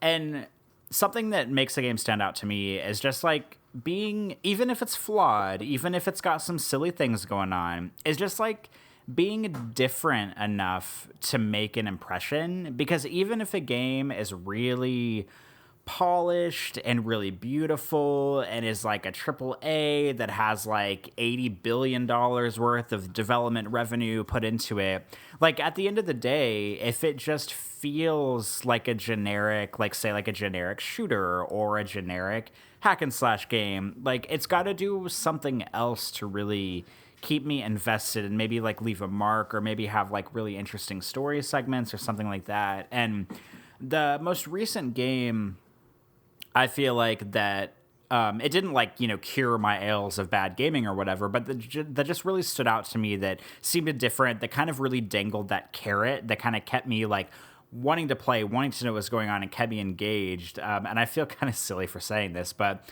it was Get Even, which I talked about on the show like a couple months ago. It was the first-person shooter where you play as the guy who's exploring people's memories, but a lot of it is tactical. It's not like a run-and-gun game. And I think the fact that the game sort of takes on this sort of like Inception or like this Cell like quality where you're exploring these people's memories and you don't really know what's happening. Like, you don't know, because I talk about this a lot on the show, where I like games where like the subject matter is kind of gray and you don't know if what you're seeing is real. You don't know if it's a psychological thriller. You don't really like have a firm grasp on what's happening in front of you. Like, I will take that kind of strange experimental just like mishmash of genres in a game over something like I don't know, like a Call of Duty or like even like Horizon Zero Dawn or like God of War. Like, yeah, those games are absolutely beautiful. They're really smooth to play. They're made by big studios that have what seems like an unlimited amount of money. But at the end of the day, like Horizon Zero Dawn feels like every other open world third person game that I've played. Like there's not a whole lot that really separates it from the pack. But Get Even, this little, like, I don't know if it's like an indie game. I don't think it's an indie game, but it's like, obviously a smaller budget game. Something that, was not like a flagship E3 game or something like that. It was just strange and left more of an impression on me. And I mean, I've been getting more into the, like indie scene lately, especially now that I've been playing PC games, but like games like North that I played a while back, or Welcome to Hanwell, which I talked about recently. That was like that weird first person survival horror game. Like I just like seeing games that don't feel generic and don't feel like as cookie cutter. And even if they're flawed and even if they have bugs or they're silly, they just feel like they have a good like creative vision and they feel like they take a little bit of a risk. And I just seem to be preferring games like that over sort of cookie cutter like AAA games lately. Good advice. Good advice. I echo basically everything you said. Jeroen, I mean, I don't think for me that I will like ever be done with gaming, but I certainly have gone through phases. But it's just like anything. I mean, gaming is like, does anybody ever like quit books? Does anybody ever I'm just never going to watch a movie again. I'm just never going to watch TV again. Never. Like, it doesn't make a lot of sense to say that. And I think that viewing games in the same way is probably the safest bet. So you may go through a phase when you're not watching movies or you're not reading books, but you'll come back to them eventually, or, once in a while is fine. Or, you don't have to have that be like your main consumption of media. I mean, I've definitely gone through phases where I just play a string of games where I'm not having fun. Like they're not interesting. They're not hooking me. I feel bored. I feel like they're work. And I mean, the best thing to do is just stop, just put them down and just do something else. And sometimes it feels weird because I don't know what it is, but like as gamers, it feels like, oh, if I stop playing this game, then what's wrong with me? Like, why am I not getting fun out of this thing that I used to really enjoy? And why I should be doing this. I should play some more. But, just step away from it. I mean, go do something else. Go get caught up on your books, get caught up on your movies, go outside for a walk, go hang out with your dog if you have a dog, or, I don't know, go try a new restaurant or who knows. Do whatever and just leave it alone. And maybe you just need to take a break for a while. Maybe you just need to recharge your batteries a little bit. It's totally fine, like, to be a gamer and love to play video games, but just to not play them for a little while. And then when you feel like you have had a break and you feel like you got the itch, or maybe you'll, take a month off and you'll see some announcement for a new game that just really tickles your fancy, then you come back to it and you get back in and it's fun again. I mean, I've gone through that phase several times, and I definitely understand it feels weird to not play games, because, I mean, it definitely leaves a hole in my life when I'm not playing games, which is hard to fill because I just play a lot of games. But just don't force yourself. Just don't force yourself. If you're not having fun, just stop. Step away, find something that's fun. And then when you come back to games, it'll be fun again. And there's nothing wrong with that. It's totally normal. Everybody goes through those phases. It's not a problem. And I often find that if I force myself to play through something, I start to hate it even more. Like I just get away from it, put it down, do something else, and you'll like it a lot better when you come back. So I don't really have like any game that like ever saved me, or any game that really like, I mean, it's like whatever is the first game I play when I get done with one of these hiatuses is whatever game that has like quote unquote saved me. But it's not really saving me. Like I don't think I will ever stop being a gamer. It's just like I just needed to step away for a while, and then once I have been away for a while and come back, like I can find the fun again, or and it also helps to find good games. I mean, don't force yourself to play bad games. I've said a million times on the show, life is too short for mediocre games, especially mediocre RPGs. So just find something that you like. If you don't like it, stop and just find something else. If nothing seems like it's fun, then just stop gaming altogether. Come back to it later. And it'll still be here when you come back. We'll be waiting for you. There's no harm done. So don't be worried about that. The next question Jeroen has, he sent us a really long list of games, which we're not going to read here, but these were the games he wanted us to look at. So he said, which of the games listed should I play to determine if I still love games? Okay, I'm going to just cut you off, Jeroen, real quick. You still love games. I'm sure you still love games. Take a break. Just take a pause. Come back to it. I don't necessarily recommend playing one of these games as a way of kickstarting your love of games again. I honestly think you probably just need a break. But we will answer your question anyway, because you asked us to. But my real advice is take a break. Corey, do you want to talk about your picks first out of the list that Jeroen sent? I will do that. And for those listening, this question really cracks me up because it's literally a list of like 20 games, and there's no real like rhyme and reason to them. They're kind of all over the place. And so it's funny that he's like, here's these like 20 games. Now, which ones do I need to play to keep this passion alive? Like, it's really cracks me up. But I have some picks. I also picked a couple that are not on the list that I think maybe would be worth looking into. I don't know if you played them or not, but a few of my picks, Candleman was on the list, and Brad and I have raved about Candleman, left and right. We both love that game. But something that I think Candleman will specifically speak to you is that, A, it's pretty short. Like, if you're not feeling super passionate about games lately, you don't want to dive into, a bunch of 30, 40, 50-hour games in a row. I mean, Candleman's only a few hours long. And on the other side of that, too, Candleman is not... it's not complicated. Like you were talking earlier about how you have to like learn the map and learn the UI and learn the weapons and learn everything about the game. Candleman is pretty much just like a puzzle platformer. Like you run around, you jump, you light your little candle wick to see the area, and that's pretty much it. But it's really beautiful and it's really charming, and there's not a lot to it. And I think that would really work in your favor. A couple of complicated picks that I have are Deus Ex Human Revolution was on your list, and Hitman was on your list. And obviously, I mean, I don't even need to say anything about these games because I've raved about them so much. But I would warn you, if you're interested in these games, they are complicated games that really challenge you to think about the environment and to really inspect what's going on and really see really plan. They really engage you, I guess is what I'm trying to say. So if you're looking for a game that's not complicated and you're worried about learning a bunch of UI and learning a map and watching enemy patrols and all that stuff, these games are probably not for you, but I value that in games that really force me to use my brain and think about what I'm doing and try to like plan out actions in a row rather than just running and gunning. I mean, I can get behind a good like run and gun game, but I like these games that engage me. So those are there too. Samros 3 was on your list. I loved Samros 3. I played it on my iPhone. The soundtrack is amazing. So if you play it, put headphones on. The soundtrack is phenomenal. It's a little bit complicated because its puzzles are a little strange. Sometimes they're not very coherent. So that might be something to watch out for going into it. But two games that were not on your list that I just want to throw out there as examples. The first one is The Unfinished Swan, which came out on PlayStation 3 and was later remastered for PlayStation 4. I have this one on here because it's also not a complicated game. It's not very long. You play as a first-person character who has like a paint gun, and you just kind of like lob paint, like paintballs basically like into the environment, and like the room you start out in is completely white, and as you shoot paint around the environment you can like start to see the environment come to life and navigate it. It's a really interesting take on like a first person exploration, and it's very like Candleman. It's really charming. It's kind of a storybook game, not really violent or anything like that. It's very charming, would be good to play with kids, very storybook like. And then the last one, which was not on your list, I would recommend is Inside by Playdead.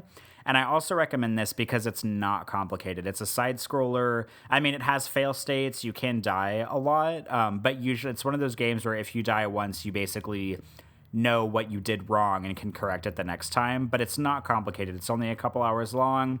You're either running left or right or climbing up and down. It's not an open world Castlevania type thing. It's just a linear side-scrolling game. It's kind of depressing. It's kind of sad, but it's really interesting. I know I liked it a lot more than Brad did, but those are just a couple of picks that weren't on your list that I think might be worth looking at if you haven't played them already, because they're short, they're not complicated, and they're very interesting.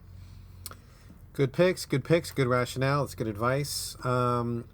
As for my advice, again, just restating, I think you should probably take a break. Don't force it. But if you are determined, I just stuck to your list of what you suggested. So I went with two. The first was Grow Home, which I think is a very short experience. There's nothing complicated about it. You are simply a little robot climbing a giant beanstalk on an alien planet. And it's all about just the joy of climbing, the joy of seeing the vistas that you see when you get up really high. Just, going around this gigantic beanstalk and finding things, and just doing your best to get to the top and make it back to space. It's just very simple, Very straightforward. It's very lovable and cute. I enjoyed that one a great deal. And it strips away a lot of what modern games have. So if you're tired of like all the menus and learning curve and all that, this one is just, it's very pure and very simple and very approachable.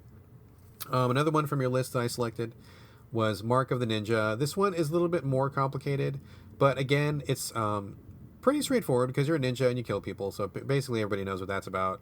And although there are some mechanics with the sound detection, I think overall it's just a really straightforward, really tightly produced action game. And so maybe just playing something where you don't have to think about it too much and just can immerse yourself in the moment-to-moment action without juggling menus, without having to learn a bunch of stuff, and just going through and killing some dudes can be pretty satisfying. It may get a little bit hard at the end, but you don't have to finish it. Just play the first couple levels, enjoy being a super assassin, and just kind of running through and killing dudes. And maybe that will just be distracting enough or be accessible enough to kind of take your mind off of things and just get you back in the groove. So try either one of those is my suggestion, but my real suggestion, just take a break. Go watch movies, go outside, go walk your dog or your cat or your gerbil or whatever you have. Walk whatever animal you have. Go to a theme park, drink some beer, whatever it is that you do, Jeroen. Do something that's not games. Like take a week off, just a solid week, minimum. Don't touch games. I bet you'll be wanting to play something by the end of it, and then some of the appeal will be back. So that's my advice. Again, apologies for taking so long to answer your question. We still owe Michael London a segment, so that is upcoming. We haven't forgotten about you, Michael, either. So you can expect that pretty soon. And I think that is it. I think we're ready to end the show. Corey, is that it? I think that's it. Bring us home, sir. All right. Well, after our games talk and after our listener comments and our Q&A, that brings us to the end of episode 87. Remember, you can stick around after the ending music if you want to hear tonight's banter. Otherwise, feel free to bail, and we'll catch you next week. In the meantime, remember, you can leave us any comments, any feedback, any ideas, any show topics, anything. You can, by all means, send us a list of 20 games and ask us which ones you think are going to personally revive your gaming career, and we will be happy to answer those. You can send us those to sovideogamespodcast@gmail.com.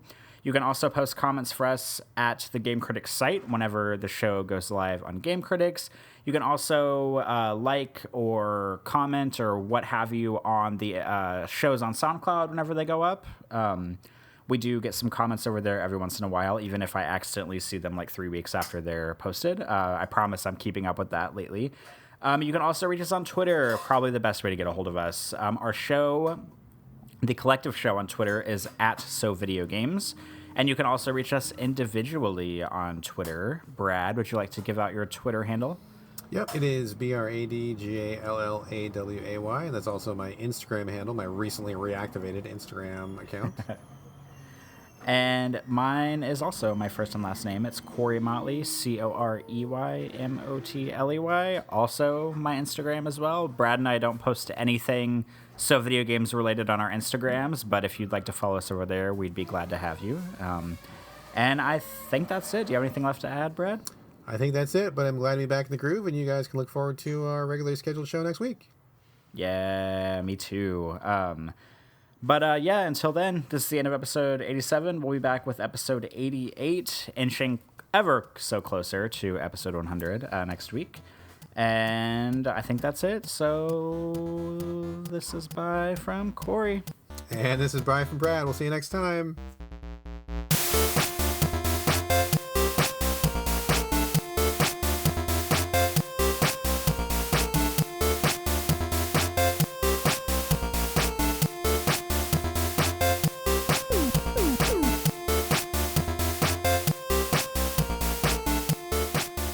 We are in business. All right, cool. Yeah, like I said, I literally just woke up 4 minutes ago. We yesterday was the last day of the show, Hunchback of Notre Dame, so we wrapped and we had a party, and that was exciting and sad and everything, and not too sad though, because I feel like we will be doing another project again in the future, so that's good.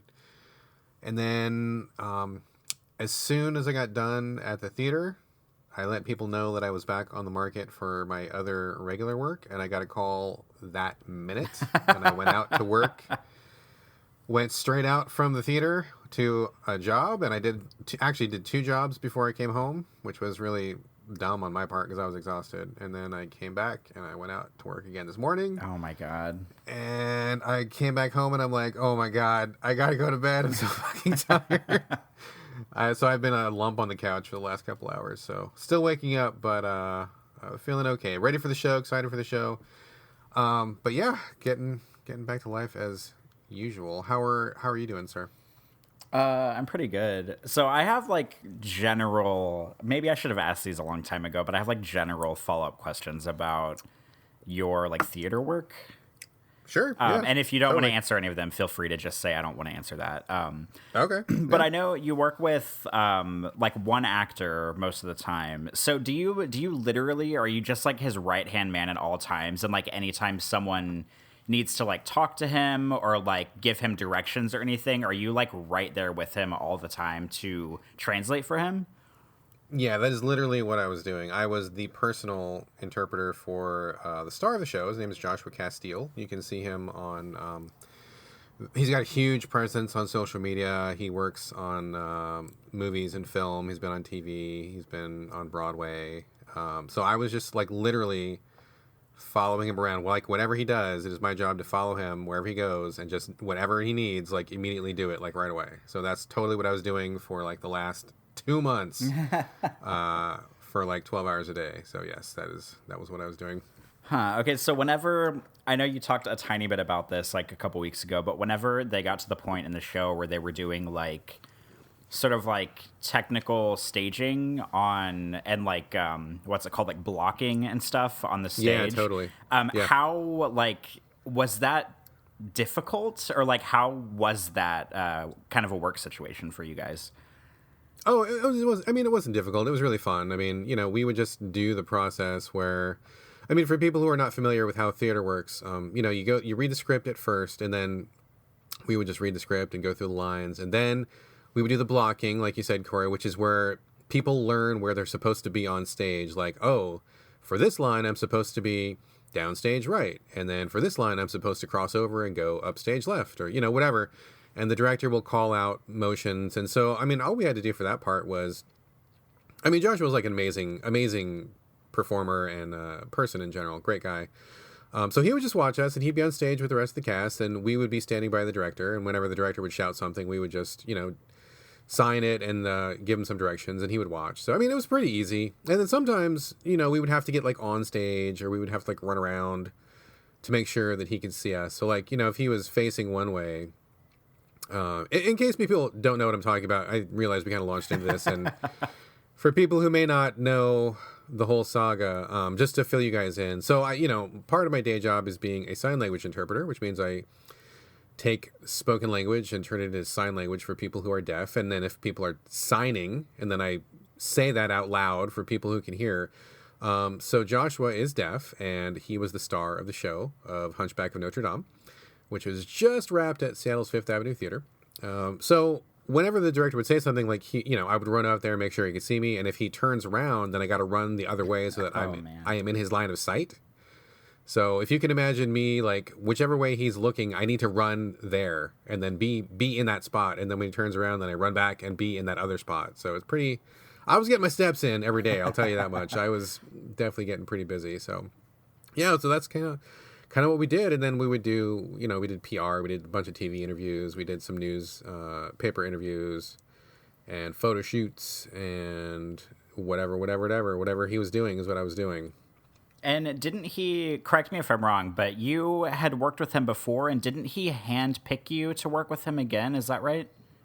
Yeah, that's right. We had worked together on a play called Tribes, which was playing at Seattle's ACT Theater last year. That was how so it's like, okay, so this is kind of like a long chain of events, but like, okay, so like a long time ago, I went to a doctor's appointment, which is can't even talk. Monly, that's not even a word. Mostly what I do is I do a lot of doctor's appointments, and I do psychiatric appointments for people that need it. So I met this guy at a doctor's appointment, and he's like, oh man, you're pretty good. You want to come like work on my play? And I'm like, number one, who are you? And number two, what are you talking about? So he actually ended up being a very famous actor who was an Emmy Award-winning actor from TV, which I didn't recognize at the time.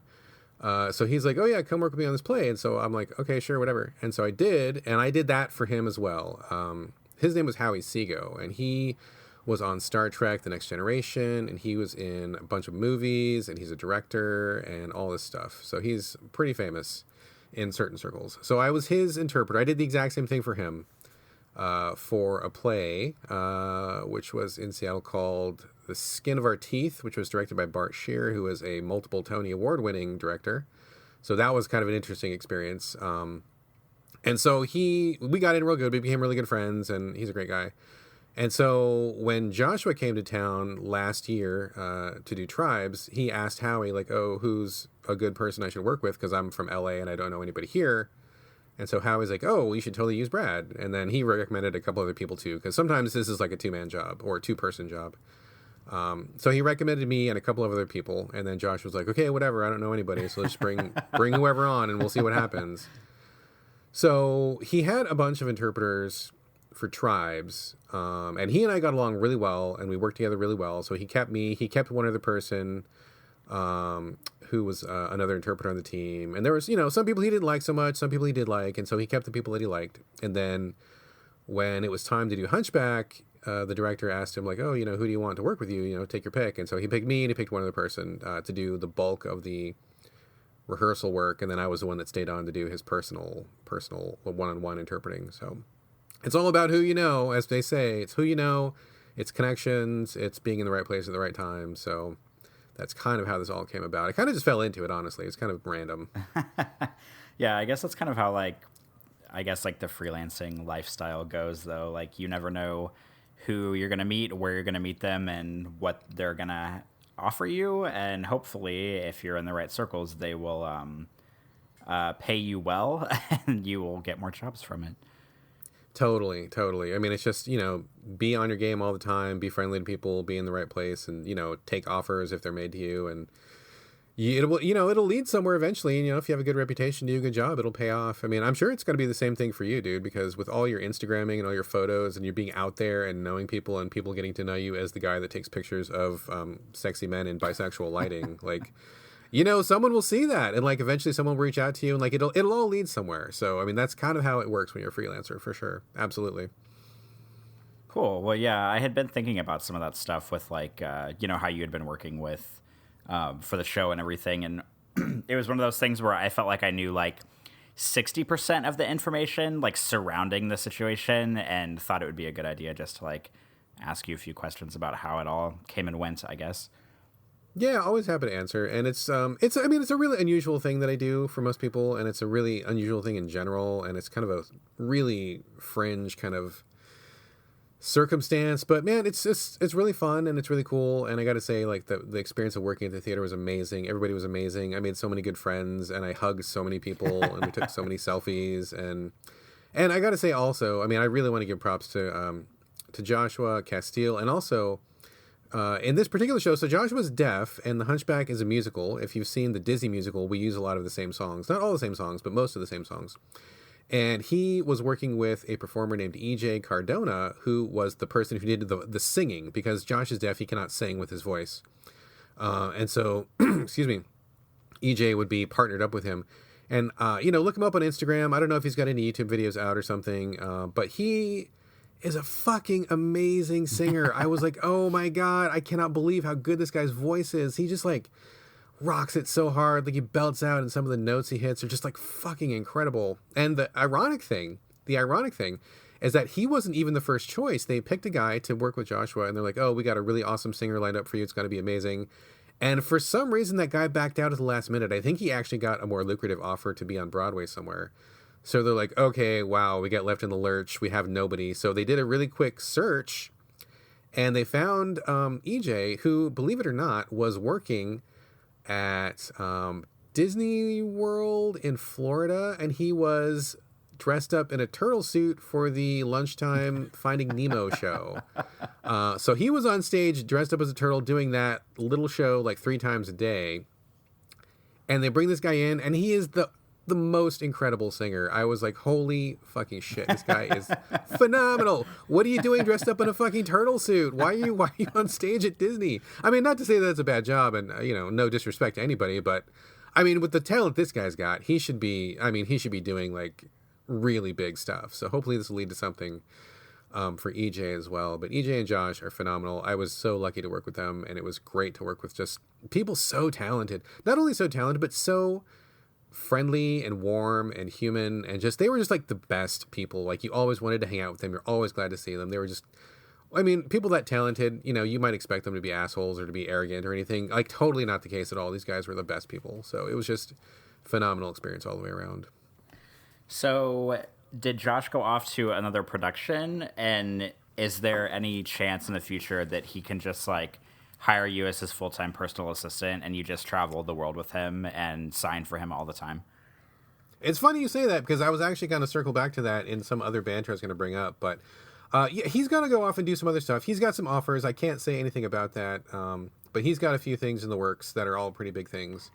So hopefully one of those things will pan out. And, there's no guarantee that I will be his interpreter, because sometimes when you go to work with a director or a movie or something, like, they've got friends too. And so, like, if they already have somebody lined up, then, they got somebody lined up, and that's fine. That's the way the world works. But I would love to work with him again. I told him that if he got another offer, I would happily go wherever he needed me to go, whether it be New York or LA or Chicago or anything. I'm like, oh, just let me know, and I'm happy to fly out, and we'll get it done for you. And we're a great team. I mean, I think that he would definitely call me back if there was an opportunity. So we shall see what happens, and I think that we probably will definitely be working together in the future. So yeah.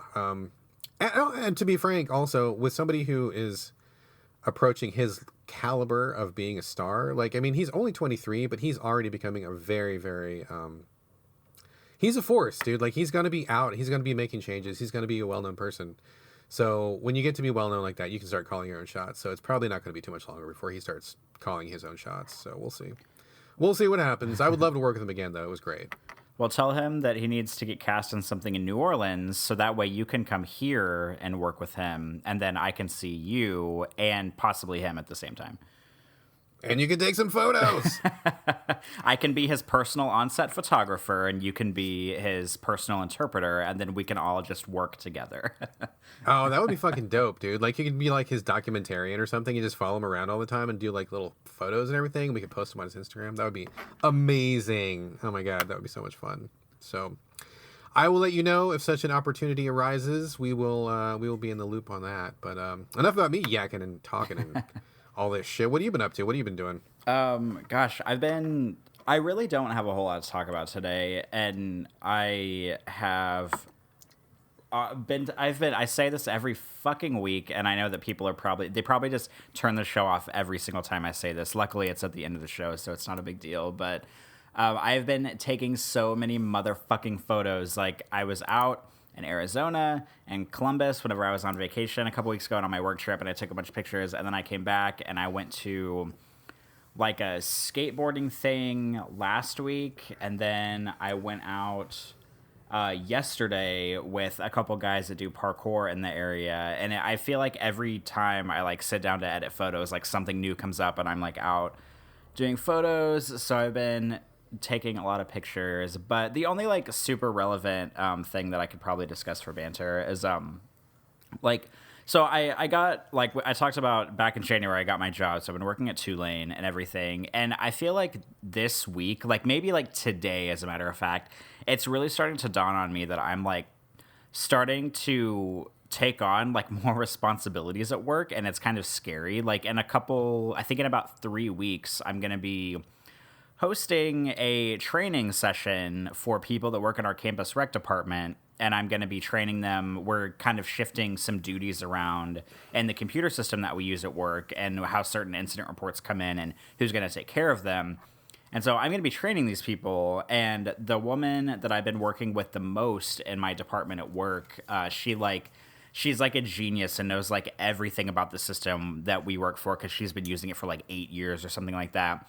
And she literally went into labor today, so she's not going to be around the office for a few months. And I am sort of like, I mean, I'm not like her next in line. There's probably like a couple people ahead of me that could answer more questions than I can, but like I'm sort of actively working toward being her equal as far as knowing the system at work. And so she's gone, and I'm going to have to take on this like training scenario and like, schedule like, it's all just very like adult office-y. Like I'm emailing a lot of people and I have to schedule meeting invites, and we just learned this new video conferencing software at work a few weeks ago that I'm going to have to brush up on because I'm going to be training them, but I'm also going to be doing it over a video conference and recording it at the same time, so that way if anybody needs to go back and reference my training segment, they can just like go back and watch the video conference like thing that I record while I have everybody in the room training. And it's just like kind of exciting and also kind of really scary because I've only been working there for 6 months and I'm about to be in a room full of people training them on how to do some stuff, and it makes me nervous. What's that sound I hear, Corey? Do you hear that? It sounds like the sound of adulthood creeping in. Oh my god. Oh my god. It's so scary. I know, you're telling me. Like, I mean, I'm excited, and I feel like I'm kind of sort of like coming into my own at work now, but the thought of me having to like be up in front of a bunch of colleagues at work, many of whom, I mean, a lot of whom I will have not met until I start training them on something. Like, I think I'm training like 7 or 8 people, and I've only met 2 of them. And I think a lot of them are in positions that are higher than mine, or they have more responsibilities than me, and are probably older than me and way more qualified at everything than me. And the fact that I'm going to be like in front of them in a classroom, like teaching them how to use some new procedures in our software is going to be kind of wild. I'll have to put like extra deodorant on that day because I'm going to be really kind of freaked out.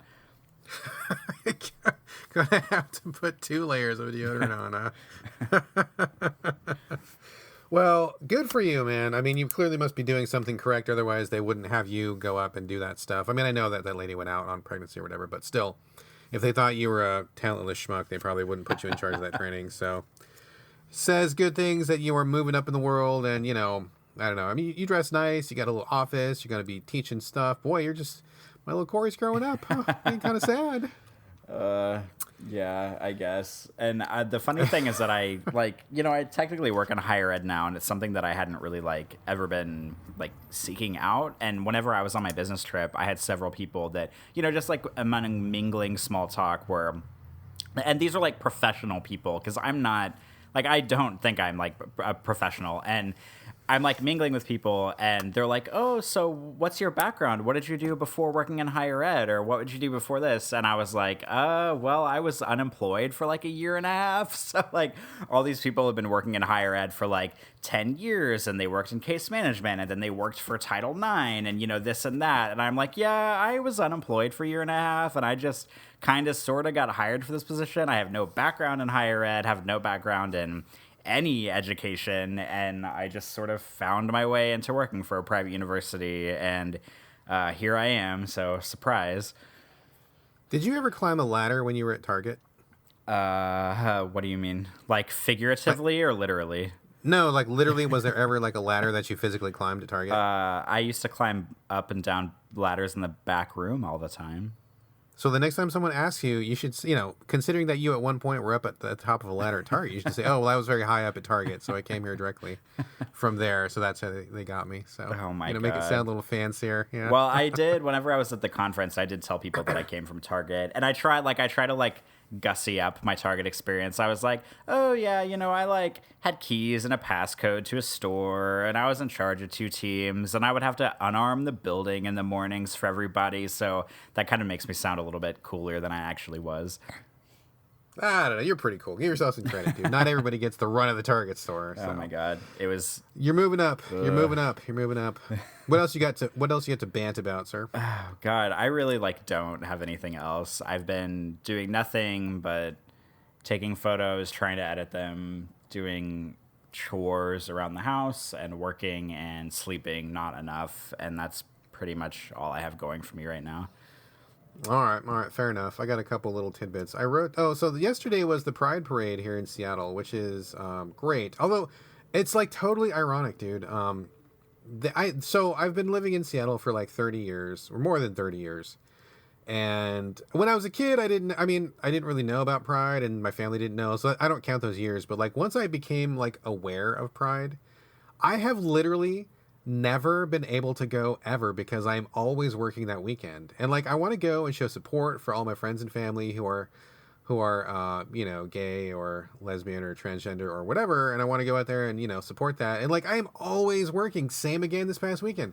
I'm at the theater, last day of the theater, and it's like Pride Parade is literally going down the street 2 blocks from us. I can see thousands of people, thousands of rainbows to go going, marching down, and I'm like, oh man, I want to go check out the I can't. I've literally never gone. It's like so ridiculous. And every year I'm like, no, next year is the year that I'm going. We're gonna go as a family. It's gonna be awesome. And like I am always working, so I don't know if I'll ever be able to go. But it was pretty cool. Thousands and thousands and thousands of people, huge crowd, filling Fourth Avenue in downtown Seattle, and marching all the way down to, I think they went to Seattle Center or something like that. So that was really cool. Very excited. And it's kind of an ironic story, since we were kind of talking about interpreting. I have been asked to work at the Pride festival to go up on stage and interpret for some of that stuff. And I actually, like, at first I'm like, I don't want, why would you want me to do that? Because I'm just like this straight dude, and I'm cis and I'm white, and I have, like, why do you want me to do that? And they're like, we want you to do that because all of our LGBT or Q people want to be there. Like, they don't want to work it. They want to attend it. So we need to get somebody who doesn't want to do it. And I'm like, oh, okay. Well, that makes perfect sense because,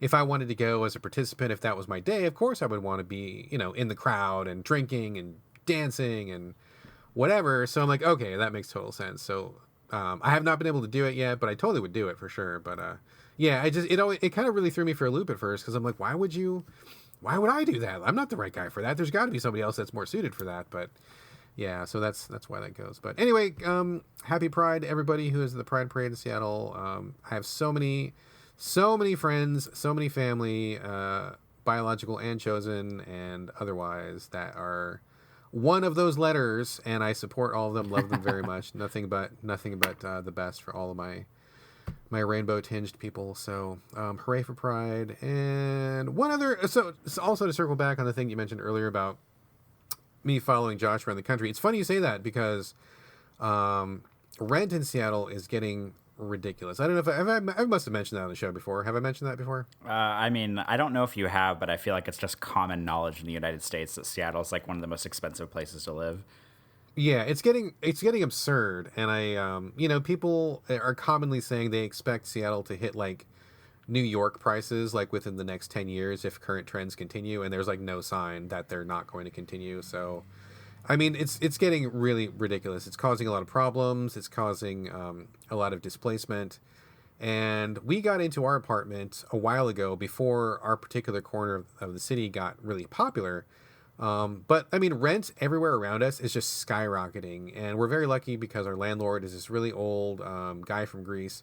Very cool dude. Him and his wife are great. They're great people. Love them very much. We've had a great relationship for the past like 8 or 10 years that we've been living in this place, renting. But he's getting older. He's getting a lot older.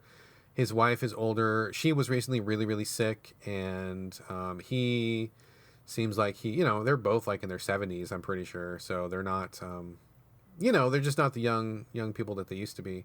And I know for a fact that as soon as they are not able to keep up with their duties of being landlords, they're going to either sell the building or turn it over to their children. And their children have like mega dollar signs in their eyes. I mean, whatever. I don't blame them. It's their property. They can do with what they want. But as someone who has been a tenant in the building, I have really, really enjoyed living here for a reasonable rent. They've only raised rent on us like once in 10 years, and it was a very small increase. Whereas people around us are just like literally getting priced out because they can't keep up with the raises. So we have been basically blessed to live here. And, it's been good, but he's not going to live forever. Like nobody does. Nobody lives forever. He's getting older. Every time I see him, he looks older. And I'm just like talking to the wife, and I'm like, okay, so we are living on borrowed time here because as soon as he is not in charge, we're going to get priced out and we're going to be homeless and we're going to have to find a new place. And I don't know what it's like where you live, but in Seattle, recently, one of the very unpleasant trends is that if you want to move into a place, they ask you for first month's rent, last month's rent. They have a security deposit, which is also sometimes the cost of a month's worth of rent, and then other various fees that you have to kick in. And so it's very common for someone to move into an apartment to have to put up like $8,000 or $10,000 just to get into an apartment. So that has never been the case in the past. And I don't know about you, but I don't have like $10,000 laying around in cash that I can just front somebody. And on top of the fact, that's absurd. That is absurd. But that's how things are going because so many people in Seattle have so much money and prices are going up so much that if you're not one of those privileged few, then fuck you and get out, right? So we are in the fuck you, get out category. And so we're talking to the wife and I'm like, okay, so look, prices are getting crazy. Once we lose this apartment, I don't know where we're going to live because I doubt we can afford anything else in the city. And I don't want to live 2 hours away and commute every fucking day because traffic is a nightmare. I'm like, I don't even know what to even do. But then when this thing with Joshua happened. And I'm like, well, he's an up and coming actor. He's got to be doing more jobs. We will probably work together again. I mean, if he gets a job somewhere else, maybe we should just go. And then we kind of started talking about it more, and we're like, are you ready to leave the city if we need to leave? And she's like, yeah, I'm probably ready. And I'm like, yeah, I'm probably ready too. Which is weird because I always thought I would just like live here and retire and settle down forever, but that was before prices got so nuts. That does not seem like a realistic thing anymore. So we were like, we've been talking about tiny homes for like a long time. I have brought up tiny homes on the show before, haven't I? Yeah, we've talked about them a few times. Okay, so like we're like in the real, this is actually a thing stage now. So I think our current plan is we're gonna like start looking into. I don't want to build it myself. I'm not crazy, but like we would probably buy a tiny home of some sort, and maybe look for like a place near the city here in Seattle where we could like park it and live, and then just give up the apartment. And because I would rather leave the apartment on our own terms rather than wait for him to get sick and die, and then we like all of a sudden are surprised by it. Like I would rather get out while we are ready to get out rather than him telling us we have 30 days and we're totally unprepared. So I'm like, okay, let's look into this because it suits our lifestyle. And also, I mean, the plus being, if I have to relocate for a job somewhere, we can just hook the trailer up to a truck and just tow our entire fucking house and just move somewhere and just get on the road and go. So I think we're actually making a lot of plans. Like it's actually becoming a reality right now. So we're doing research, we're pricing things out, we're getting information on what you need to do, and I think we're gonna be living that lifestyle pretty soon, my friend. This is very fascinating to me. Why so?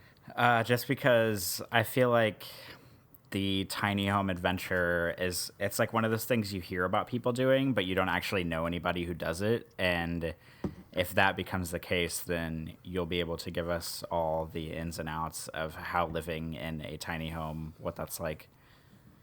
I will fill you in for sure. You can say you know somebody, but I don't think it's going to be that big of a leap for us because our apartment is not huge. So we've been living in this place for a long time, and we're I mean, it's not like tiny, it's not a studio or anything, but like it's a small apartment, and we have things really well set up to where we're taking the most advantage of all the space that we have. We have like cabinets where cabinets don't usually go, and we store things. We get clever, we make little shelves here and there, and so we're like using like every inch of the space that we have, and we spend all our time together anyway. Like Gina and I are together 24/7. If I'm not working, and Whitty is with us as well. So we're very close. We're very used to being in close quarters and being with each other all the time. And I haven't done a ton of like research as far as watching TV shows go, because there's a number of TV shows you can watch about this. And from what little I've gleaned, it seems like the biggest transition people have is like they're not used to spending so much time with their family. And so we spend all of our time together. So that's totally not going to be a hurdle we need to get over. And also, we live a fairly stripped down lifestyle. We're not very ostentatious. So it's like we don't have a million things to get rid of, or like I just honestly, like maybe I'm dreaming here, but I don't feel like it would be that big of a switch. I mean, a little less space than we have, but otherwise everything would be basically the same, I think. I mean, that's kind of how I feel. Maybe I'd be wrong. Maybe I would have some maybe I would have some harsh learning lessons later on, but I don't feel like it would be that big of a difference because we're basically kind of living that lifestyle. But we'll see. We'll see. I mean, but I think that's what we're going to do. If I end up having to travel the country for work, I would rather do that. And I would rather bring the family with me so we can travel as a group. And yeah, I don't know. We're kind of leaning that way. So we're making moves on that. Well, I'm sure that you will keep us posted as you guys continue down this path. And I'm definitely interested in knowing how the transition goes, should it come to that. So, yeah, this is exciting. Yeah, nothing else, man. We'll haul down there. We'll park in your front yard, and we can just kind of chill you guys for a while too. I mean, we've got like it's like a little strip of grass in front of the house. I don't know if your house will There you fit go. on it, but maybe you can just set her down and hang out. There you go. Put a little reserve sign on that grass and wait for us. We're on the way. We'll be down there. So I can't Park there. imagine the idea of driving from almost the northwest corner of the United States all the way to almost the southeast corner of the United States. Sounds like it would be the worst. It does. It does sound like it would be the worst. I've said before that I hate road trips. I can't stand driving. I don't like to do that. But I think that if I was able to bring my entire family and my house with me, like it might alleviate some of that discomfort, because I don't like leaving my stuff behind. I don't like not having the comforts of home, and I certainly don't like traveling without my family. So I think this might be a good I don't know, way to solve all those problems while still having the unpleasantness of driving, but it would make it a little bit better. So we'll see. We're not to that stage yet, but we're definitely very, very seriously considering it, and I think that's probably what we're going to end up doing. So there you go. You heard it here first. All right. Well, I don't have anything else for banter. Do you have any other topics? No, man, I'm good. We should talk about some games, I think. All right, let's talk about some games.